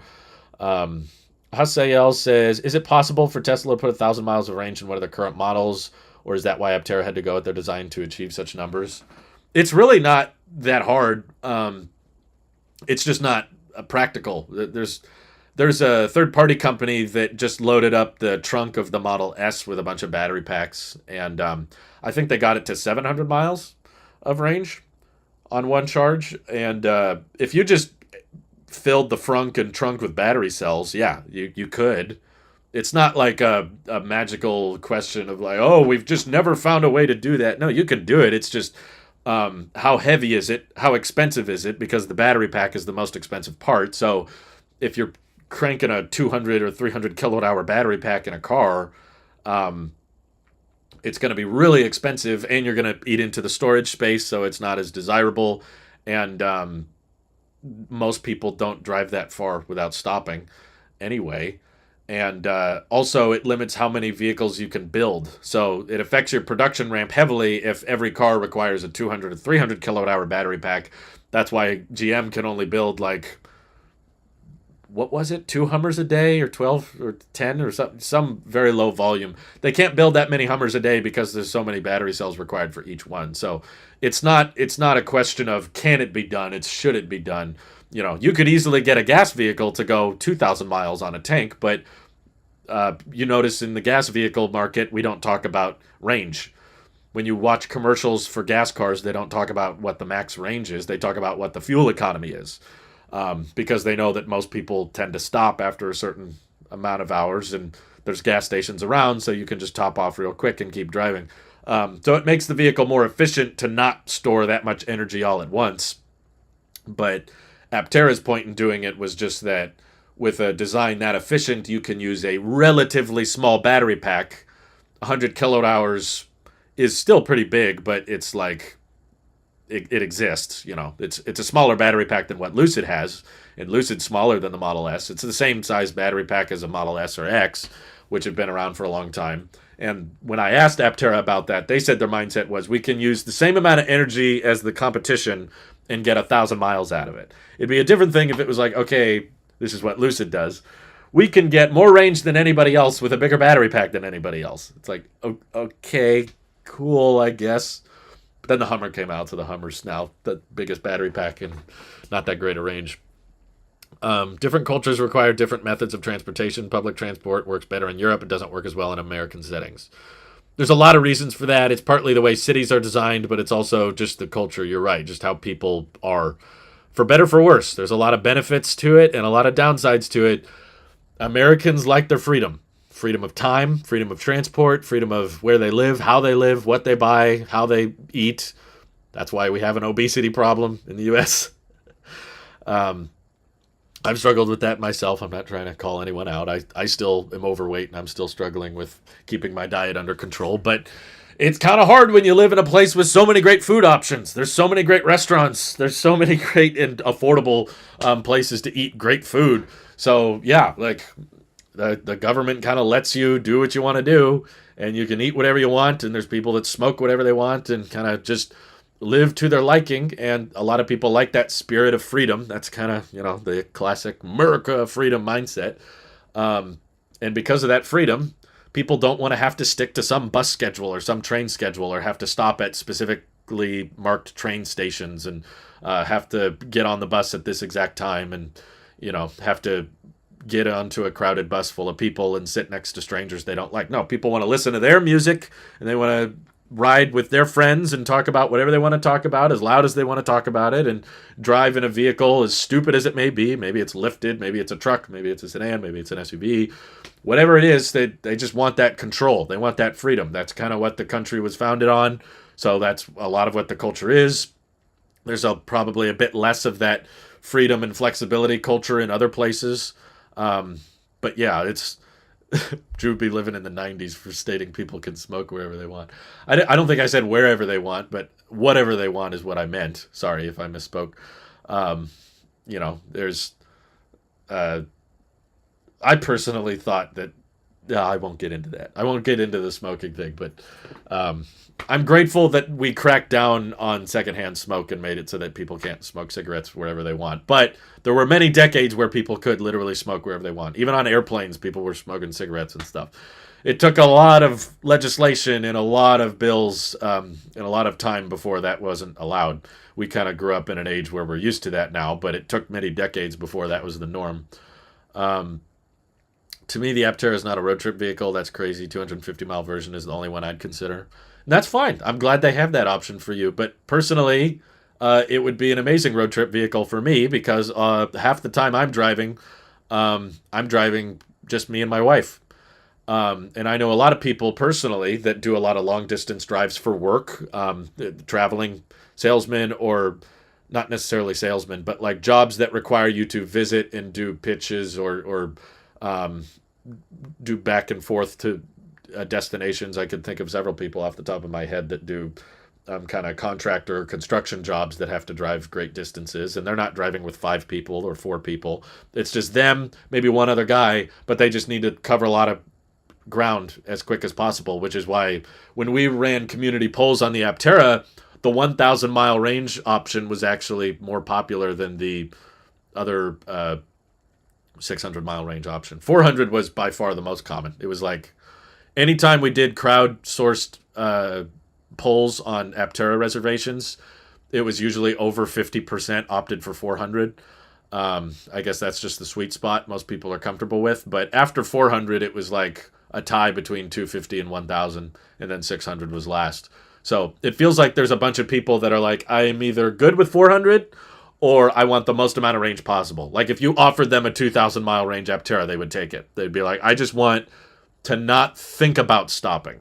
It's not that I need 1,000. I need to go 1,000 miles without stopping. It's more just a point of I don't want to think about stopping. I just want to be able to drive wherever, and I can stop at any bathroom or any restaurant I feel like it. I don't have to plan my next charging stop and try to find a restaurant by that charging stop. No, it's the flexibility. It's the freedom thing. And also the bigger battery pack you have, the more energy you can input. So even if you're not charging to 100%, most people with the 1,000 mile range Aptera, I don't think would really ever charge it past 80%. But because of that larger battery pack, you could dump 300 kilowatts into it. And because it's such an efficient vehicle, that would translate to 2,500, 3,000 miles an hour. And you just couldn't really get that kind of charge speed in the smaller Aptera battery packs because they're not big enough to take that much of a charge rate. So 1,000 mile range Aptera would be rivaling the speed of a gas pump in terms of miles added back per hour. You can just plug in for 10 minutes and unplug, and you've already got 500 miles added back. So that's why I think a lot of people want it. I know that there's a lot of people out there that don't like it or don't want to get it, but you don't have to. Don't get that one. I think pickup trucks are unnecessary for a lot of people, and I think SUVs, most people think they need them and they don't. But I'm not gonna I'm not going to tell you what you can and can't buy. I'm just saying, yep, someone wants it, so companies are making it, and clearly there's some people that want a 1,000 mile range Aptera, so Aptera's offering it because they can. Maybe they'll cancel it. Maybe they'll decide it's not worth it or too hard, but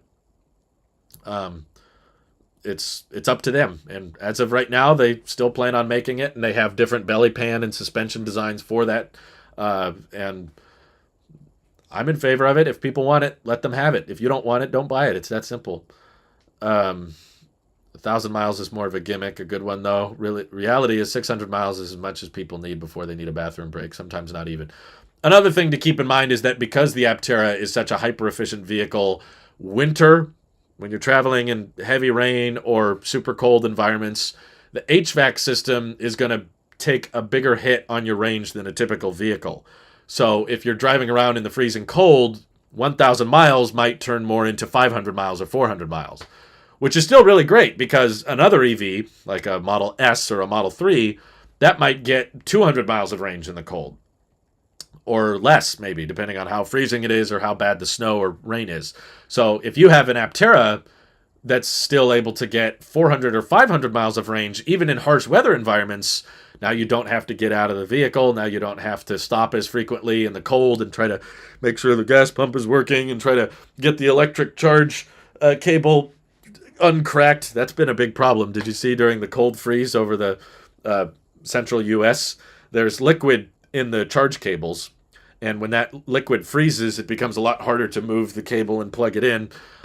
Whereas if you have a big battery pack and a really efficient design, you can still get high range in those cold environments. So we call it the 1,000 mile range, but I don't think it's actually the true 100% to zero is the reason people want it. I think there's other reasons too, especially if people try to tow, like you guys were talking about earlier. If you want to tow with the Aptera, that 1,000 mile range will probably turn into 500, but that's with a payload towing, still getting 500 miles of range. That's awesome. I still think that's really great. Let's see. Yes, I would love to see you have a talk with Sandy about EVs. I love Sandy Monroe a lot. I don't know if we have that much differing.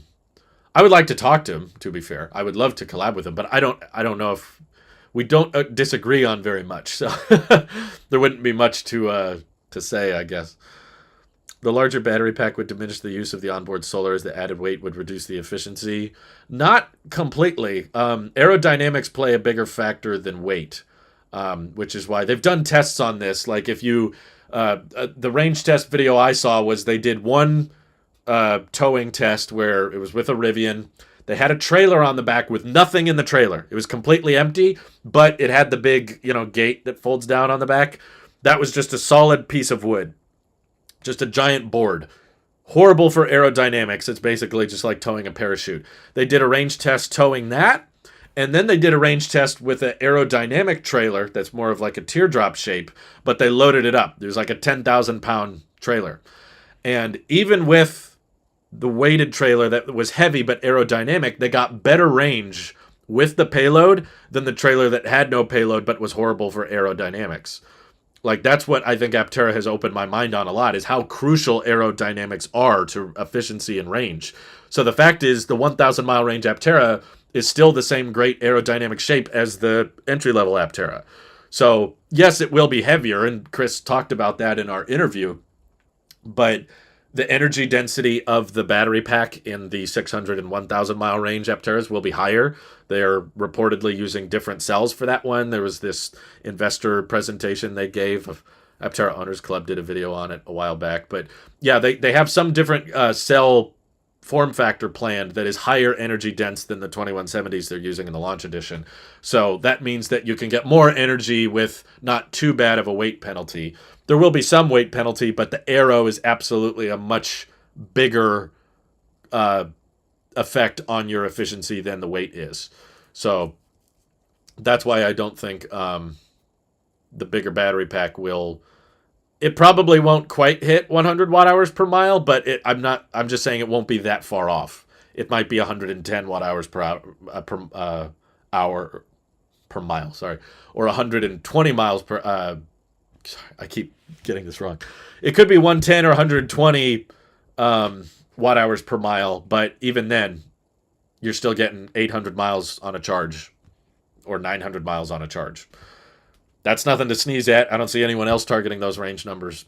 So weight is a factor, but it's not the biggest factor. Aerodynamics is a much larger consideration. On a more smaller scale, though, the entry-level Aptera, which would be the cheapest one, Chris Anthony talked about maybe doing an 18 kilowatt-hour pack. That would be less than half of the battery pack of the launch edition. So that's when the weight savings start helping you in the other direction.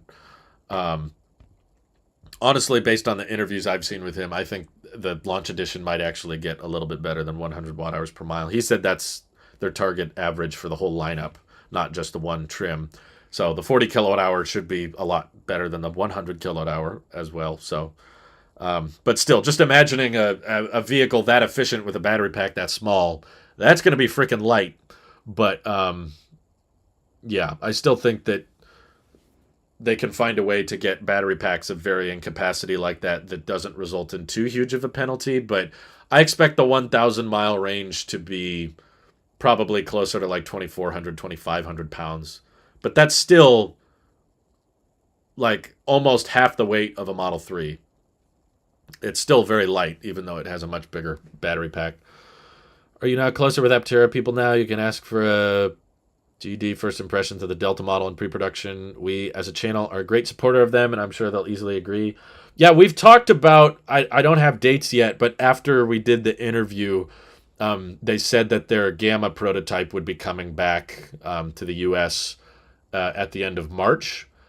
And they said they would be open to meeting up and having me check out the Gamma prototype and getting like a ride along and just to check it out in person. So I really hope that happens. I would love to see it in person. They currently don't have plans to build a Delta prototype. They've been asked about that. Some people wanted me to ask them that in my interview, and I told them no because they've already answered that question. So we tried to watch as many Aptera interviews as possible before interviewing them so that we didn't ask them any repeat questions. But basically, to build a Delta prototype, you need to have production-grade tooling. If you don't have production-grade tooling, you can't build a Delta. And right now, they don't have the needed funds to buy the production-grade tooling. They're in the process of buying them. CPC is carving out the steel that'll create the forged carbon composites that the body panels are made out of. So they're in the process of paying for all that equipment, and I'm sure that the California $21 million grant they received is going to help them with that. And there's some other grants they're applying for that I'm actually getting to the point watching Aptera Owners Club where I think Aptera, just through crowdfunding in the accelerator program, which surpassed 9 million today, and they're on Republic as well if you don't want to join the accelerator program, if you just want straight stock. They've raised like 1.2 million on Republic. So just from those two sources, they've gotten over $10 million in funding. And there's a few more grants that they're applying for, some of which are probably bigger than the California Energy Commission grant. I think they don't need like a big whale investor. I mean, it would be great if they had one. It would be awesome if they had a big, like, someone stepped in and just said, I'm going to write you a check for $1 billion and, just get this vehicle to market now. But I think that Chris also seemed very confident about it in interviews. He was just like, we will get the funding. We just don't want to wait. That's why we're not building more prototypes. We've built like 4 or 5 prototypes already of Aptera vehicles, and the numbers are sound, and they're testing the software, and they're testing the platform and the powertrains, and they have supply agreements. And I think like 95% of the parts that they're planning on using are already inked deals, or they have already locked them in. They've decided on them.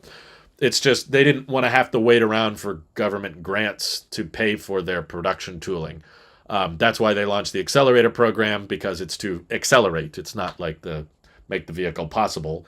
And they were meeting with all of these foreign investors to try to get funding quicker so that they didn't have to wait around for government grants to be issued, because those tend to be longer. But based on how strong the crowdfunding investments have been and how little money Aptera relatively needs, like Rivian and Lucid, they needed like billions of dollars to get production started. They needed so much money to get to the stage where they actually had production grade equipment and they could actually start churning out vehicles. Aptera has such a more efficient, focused manufacturing design with structural components and the composites and the suppliers they're working with and how simple the design is. That's what helps with efficiency. You have a more simple design. There's only 3 wheels. There's no axles. There's a lot of processes they get to skip on a 3-wheeled vehicle. There's no back seats, right? You just got your 2 seats in the front and you call it a day. So they're being really, really focused on that efficiency, which means it's a lot easier and cheaper for them to get into production than it is for other brands like Rivian and Lucid. I'm watching channels like Aptera Owners Club and realizing I think just through government grants they can get to production. Just through applying for the right places. There's a lot of government programs that are willing to fund startups that are in favor of bringing more sustainable forms of transport. And of course they qualified for the California Commission grant because they were like, hey, here's an EV that doesn't need the grid. So aren't you in favor of supporting this kind of vehicle development and vehicle mass production, a vehicle that doesn't require gas to burn and also doesn't strain our electrical grid? A lot of grants are going to be in favor of that. It just takes time. Everything with the government is slower. Read through the What are you guys talking about? You can't find anything pertaining in state laws about the ethics of selling vehicles and protecting smaller corporations. I don't know what you're all in the name of protecting the small business. Sounds like favoritism. Yeah, it is. The dealer model is stupid. Dealers don't need to exist in the age of the internet. You actually think Aptera will start production this year, or do you think it's more likely to be next year? It's all likelihoods at this point. I guess it's impossible to say because at any time, based on the conversations I've had with the CEO and the chief of design, at any time, if they get the right big investor sold on them, a big investor could cut them a check and boom, they have the needed funds and they start buying the equipment. But they did say, even if they had all the funding necessary, it would still take 9 to 12 months to actually get to production. So they don't have the funds necessary right now. And given it's March, it's probably not going to happen this year. But because the company is so lean and efficient and they don't have huge overhead costs, I'm not going to say exactly what it is, but it's very low considering they're a startup with this many reservations. Other startups with this many reservations typically have much higher overhead costs month to month. Aptera is not just efficient with their designs, but also very efficient with their spending internally, how the company is managed. And I can tell you that they can last a long time without production starting. Like they could do this for a while. And be okay. They know that people are going to get more impatient, though. They're aware of that. They're not trying to see how long they can get this to take. And I can assure you that they're not being unreasonable with investors. Like they're not insistent on how much control they have of the company. They're honestly very comfortable with giving up more control, more so than probably people would think. But it's just all comes down to how quickly can the grants be issued to Aptera and how quickly the crowdfunding goes, which just means how many big rich investors can get on board with the concept and get on board with the idea, which there's more and more every day. The accelerator program has really picked up traction a lot recently. Just a couple days ago, it was at 8 million. Now it's at 9 million. They said they need 50 million to start production. So I assume now that's closer to 40. And I've was told that the California emissions grant was not part of that 50 million. That was funding that they were already counting beforehand, but that the announcement was just that it was officially issued. It was now confirmed, whereas before it was just most likely going to happen. But there's other grants that they've referenced on their LinkedIn page that they were pretty sure they've submitted applications for, and it's just going to take some time for the money to show up. But if it came down to owning only the one, would you keep your standard range Model 3 or get the 250-mile range Aptera? Yeah, that would be a tough one just because there are many circumstances where we do drive with more than two people in the car, but I don't think Aptera's trying to convince people that they don't need more than 2 seats. It's just meant to be the secondary vehicle that costs near nothing to drive, which is what I would use it as. I'd say about half the time I drive, it's just me and my wife, or just me. And the other half of the time, yeah, I want the most efficient 5-seater vehicle possible, which right now is the Model 3 rear-wheel drive. So I guess I would have to pick that, just because of how often we're moving people. Next month is going to be crazy. I'm going to be going to the airport and back like 4 times or something. We just have so many friends and family that visit, and they fly in and fly out, and they need a ride. And because I'm like pretty much the only family member that has an electric vehicle, asking me for a ride is way cheaper and way easier than asking anyone else for a ride, because everyone else has to pay for gas. So basically, I've become the dedicated shuttling service, but I couldn't do that with the Aptera. But that doesn't mean I don't want it. It's like, if I had to have 2 vehicles, it would be a 5-seater efficient electric sedan like the Model 3, and then the rest of the time when I don't need that back seat, I would drive the Aptera, because that would cost way less and it looks very fun to drive. I want to try the yoke, and it's supposed to have less wind noise as well because of how aerodynamic it is, and they say that airflow is so smooth over it that even bugs don't splat on it as easily as most cars do. So yeah, I would probably pick the Model 3 if I had to choose between them, but it would be a tough call. I'll put it that way. Like, I've heavily considered, probably more so than you guys are comfortable with, I was heavily considering just switching out my Model 3 for an Aptera and then keeping the old gas Sonata for when I needed to move more people, because there was a lot of times where I didn't really need to move that many people. So I was like, why are we driving this thing around? Like, Aptera would use less than half the energy that my Model 3 is using, and it could charge itself. I'd rather just have that, and then if there's those edge cases where I do need more seating, then I'll go with the gas vehicle. But I realized I hate the gas vehicle. I really hate the combustion engine. Aptera is like a good mileage bike alternative. Yeah, it's like a great mileage that you can drive in the rain and you can drive in the heat. And a lot of the places I drive to, I definitely would not ride a bike. If I'm picking up one person from the airport, I would love to take the Aptera. That would be a lot cheaper and a lot more efficient. But which has happened. I have picked up one person from time to time. Sometimes it's just my mom visiting or just my father-in-law. If it's just one person, I could do the Aptera. I could make it work. I think it would be kind of a fun challenge to see how much you could do with it. It's like a challenge that pays. It's like, okay, hey, you're going to save a couple of bucks every time you take the Aptera instead of the Model 3. Okay, how many situations can you take it? Sometimes you're like, oh, let's go pick up Dad or let's pick up Mom. Oh, well, if both of us go, we have to take the Tesla, but if one of us goes, I can take the Aptera.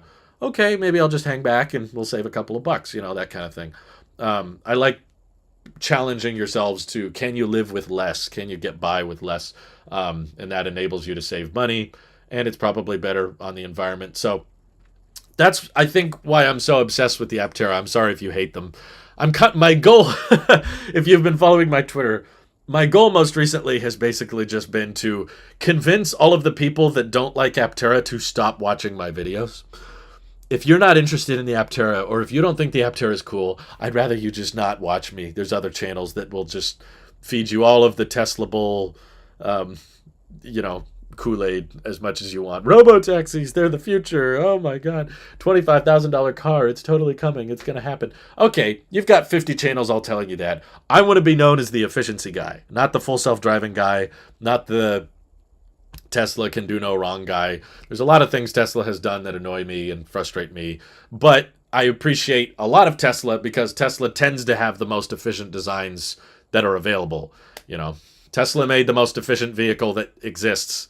Aptera is making the next generation of more efficient vehicle than even that, but it doesn't exist yet, so we gotta wait. Once that comes out, I'll probably become more of an Aptera fanboy than anything. But I want to be known as the guy, even if Aptera doesn't make it, I want to be known as the guy that couldn't get over them, that was so in favor of it, because I just think it's so unique and so original and so creative. So I'm in favor of, like we talked about earlier, like I don't believe that even with robo-taxis, people will stop wanting to own cars. It will be a great supplemental transportation method, probably really popular in big cities where owning a car is way more expensive and way more complicated because people live in apartments and paying for parking spaces is complicated and parking is horrible in the big cities. But in that case, like New York City, a lot of people aren't owning cars anyway. A lot of those people are still just paying for Uber and Lyft rides. So robo-taxis will lower the price of Uber and Lyft rides for them, so great. But for the people that currently want to own cars, I don't think robo-taxis will change that because I'm in favor and I'm a big fan of like individuality, the freedom of going where you want to go, traveling how you want to travel with what you want to travel with. And I think that's why I'm such a big fan of the Aptera is it supports that freedom and flexibility of mobility. Sorry, I probably am redundant with this. The Office of Redundancy Office. But it's like, okay, it's a vehicle that costs less than most other EVs, charges itself from solar, so you don't even have to worry about plugging it in or making sure that you have a garage that has a faster charge connector or anything. You don't have to worry about that. But you can drive further than even gas vehicles can go. So that just unlocks all of these potential use cases, and you've got 32 cubic feet of storage in the back. You can camp out of it. It'll have safety pilot. It'll have level 2 driver assist features. The only downside is, okay, there's no second row, so you can't fit more than 2 people in it. But there's a ton of vehicles on the road with not more than 2 people in them. So knowing that for the people who are comfortable just driving by themselves or with one other person, you can unlock all of these great use cases, all of this affordability, all of this efficiency. Like for the people that are comfortable with that, that's why Aptera has so many reservations. And I'm in favor of, that's why I also really love the Cybertruck. And I'm happy to talk about any tiny, minute Cybertruck updates on this channel because it supports the idea of individuality. People buy pickup trucks for not, I necessarily use the bed every day, but it's a nice to have when it's there. I could go off-road with it. There's no paint. I don't need to worry about maintaining it. It's just do what you want to do, go off-road, drive it where you want to drive it. And a lot of people liked and fell in love with the Cybertruck because it's got the high range. I can drive it as far as I want. And because it's so durable, I don't need to worry about the elements and things banging into it. And it's got the range, it's got the charger network, it's got the efficiency, it's got the tech. I like the Cybertruck because it supports that freedom and individuality. I'm less excited for when they say robotaxi because they've been saying robotaxi for 5 years for one, and it still gets delayed. So I'm like, okay, sure. But secondly, I'm like, I'm not really excited for a future where we don't own our own vehicles. And the idea that all we use cars for is moving from point A to point B. It's like that we use them for a lot more than that. People like to go camping with them. People like to customize them the way they like. People like to pile in them and be able to leave whenever they feel like it. Not hope, okay, hold on, guys. I got to order the robo-taxi. Oh, they're busy right now. We have to wait 20 minutes until it can get here. And then there's surge pricing. So wait, I thought it was supposed to be cheaper, but they jacked up the prices again. Just like how supercharging used to be really cheap. Then it got high in demand. They raised the prices again to where it's barely cheaper than gas. It could be the same thing with robo-taxis. Okay, at first it's cheaper than owning a car, but then there's surge pricing, and then it ends up being not that much better. Maybe it's a little bit better, but at least you don't have to pay for registration and insurance. I get it. There's cost advantages, but I'm not trying to deny that robo-taxis will become cheaper than owning a car. I'm just saying that that won't stop people because people don't buy cars purely based on which one is the most cost-effective. If they did, everyone would be buying, 2005 Honda Civics. They would just be buying the cheapest possible car with the best fuel economy. But that's not what happens. Most people are buying F-150s and SUVs because they value the extra practicality, the extra utility. And I think that's not going to go away, even with a self-driving car. But considering how slowly Tesla has rolled out FSD beta and how every tiny little change takes forever for them to roll out and fix, I still don't think we're that close to level 5 or 4. If Tesla starts getting into level 3, that would be more interesting. I would believe we're getting closer if Tesla started assuming more liability, but they haven't done that yet. Every step of FSD beta has still been relying on, okay, well, that's really cool, but you still got to pay attention and you still got to keep your hands on the wheel. No, I don't know McMurdy. Sorry, I don't know who that is. Won't the $25,000 Tesla and VW models decrease the demand for something like the Aptera? I don't think so, because none of those vehicles are probably going to go over 300 miles per charge. Most of the, like 75% of Aptera reservations are for either the 400-mile range, the 600-mile range, or the 1,000-mile range. Those are the most popular Aptera orders. Um, None of the Model 2 or VW ID2s are targeting, I think, even 300 miles. I think they're all targeting like 250, 260. Those will be good for people that want a five-seater, but those cars aren't going to charge themselves. They're still going to require you to install some kind of decent charge system that you need to plug into, whether that's a 110 outlet that's really slow or a level 2 charger from home. Whereas the Aptera, you won't need to plug it in for vast majority of driving. It'll charge itself from the sun. And they won't be as aerodynamic. They won't be as efficient. They probably won't have as much storage space as the Aptera, 32 cubic feet, which means that they will cost more to own. So it may be $25,000 up front, but then it turns into $60 a month or $100 a month in electricity costs, depending on where you live. It could be more than that.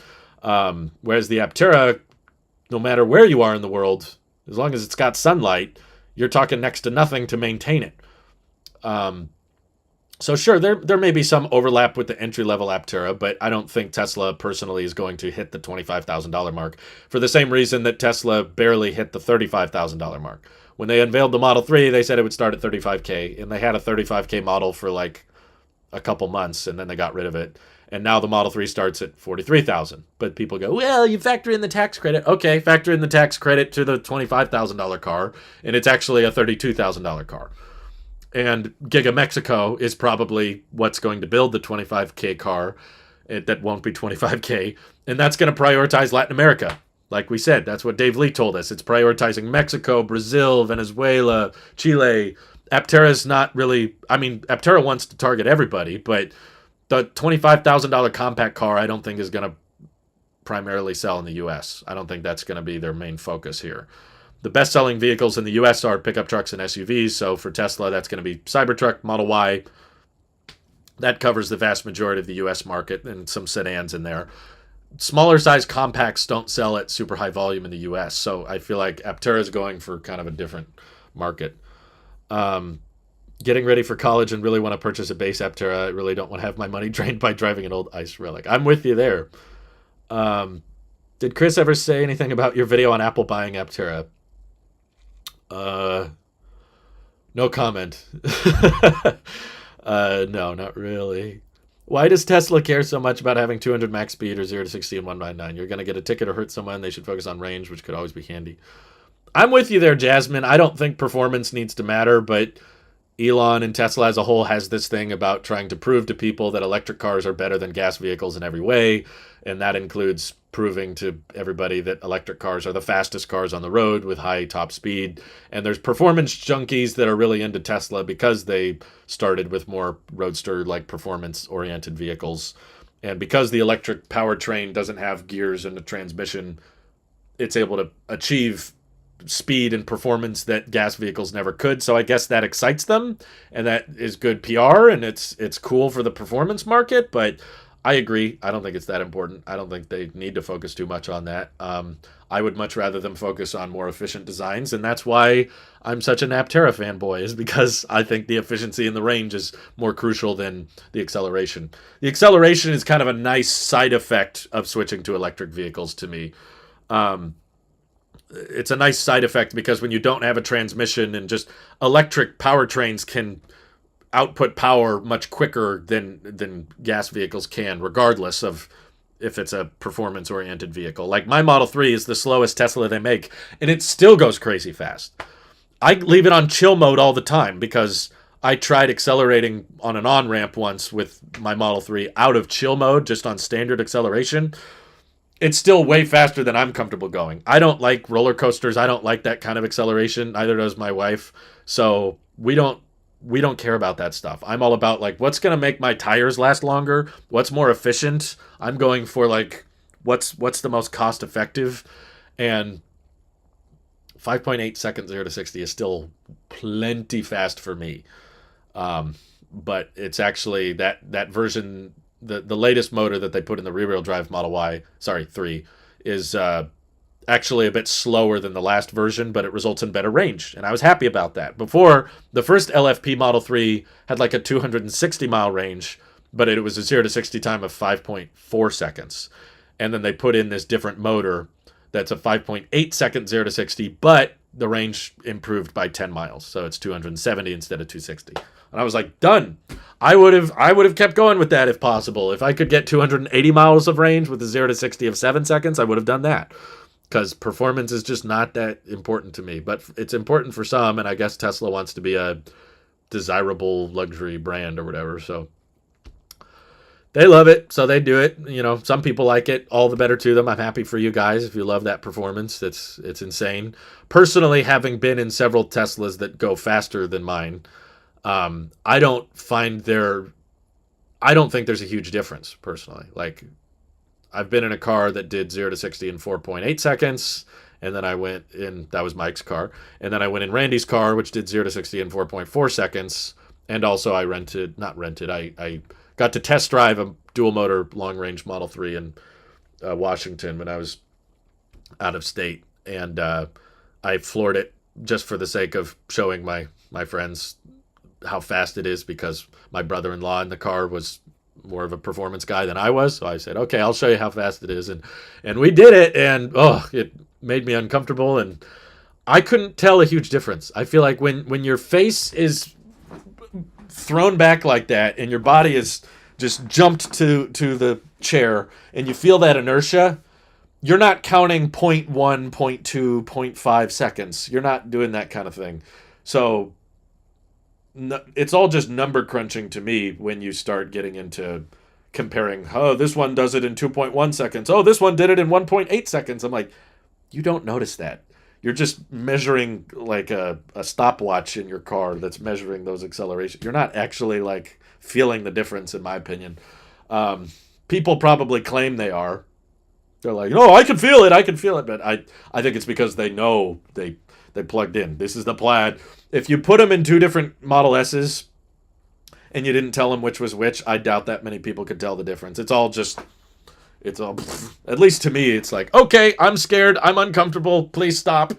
That's my brain's first reaction anytime we floor it. So I'm like, I get it. So that's why I don't pay extra for the performance. If I had all the money in the world, I would buy a long-range Model X, not a Plaid. Not for the financials, but just for the efficiency and the range. I'd rather it last longer on a charge. Can we expect any more price cuts in the next year? Asked Phillies fan. I think so. The Model S and X inventory levels keep climbing, so I'm pretty sure it'll get cut again. But I got to get going. So thank you guys for tuning in, and I hope you have an excellent rest of your day. Take care, all. Bye bye.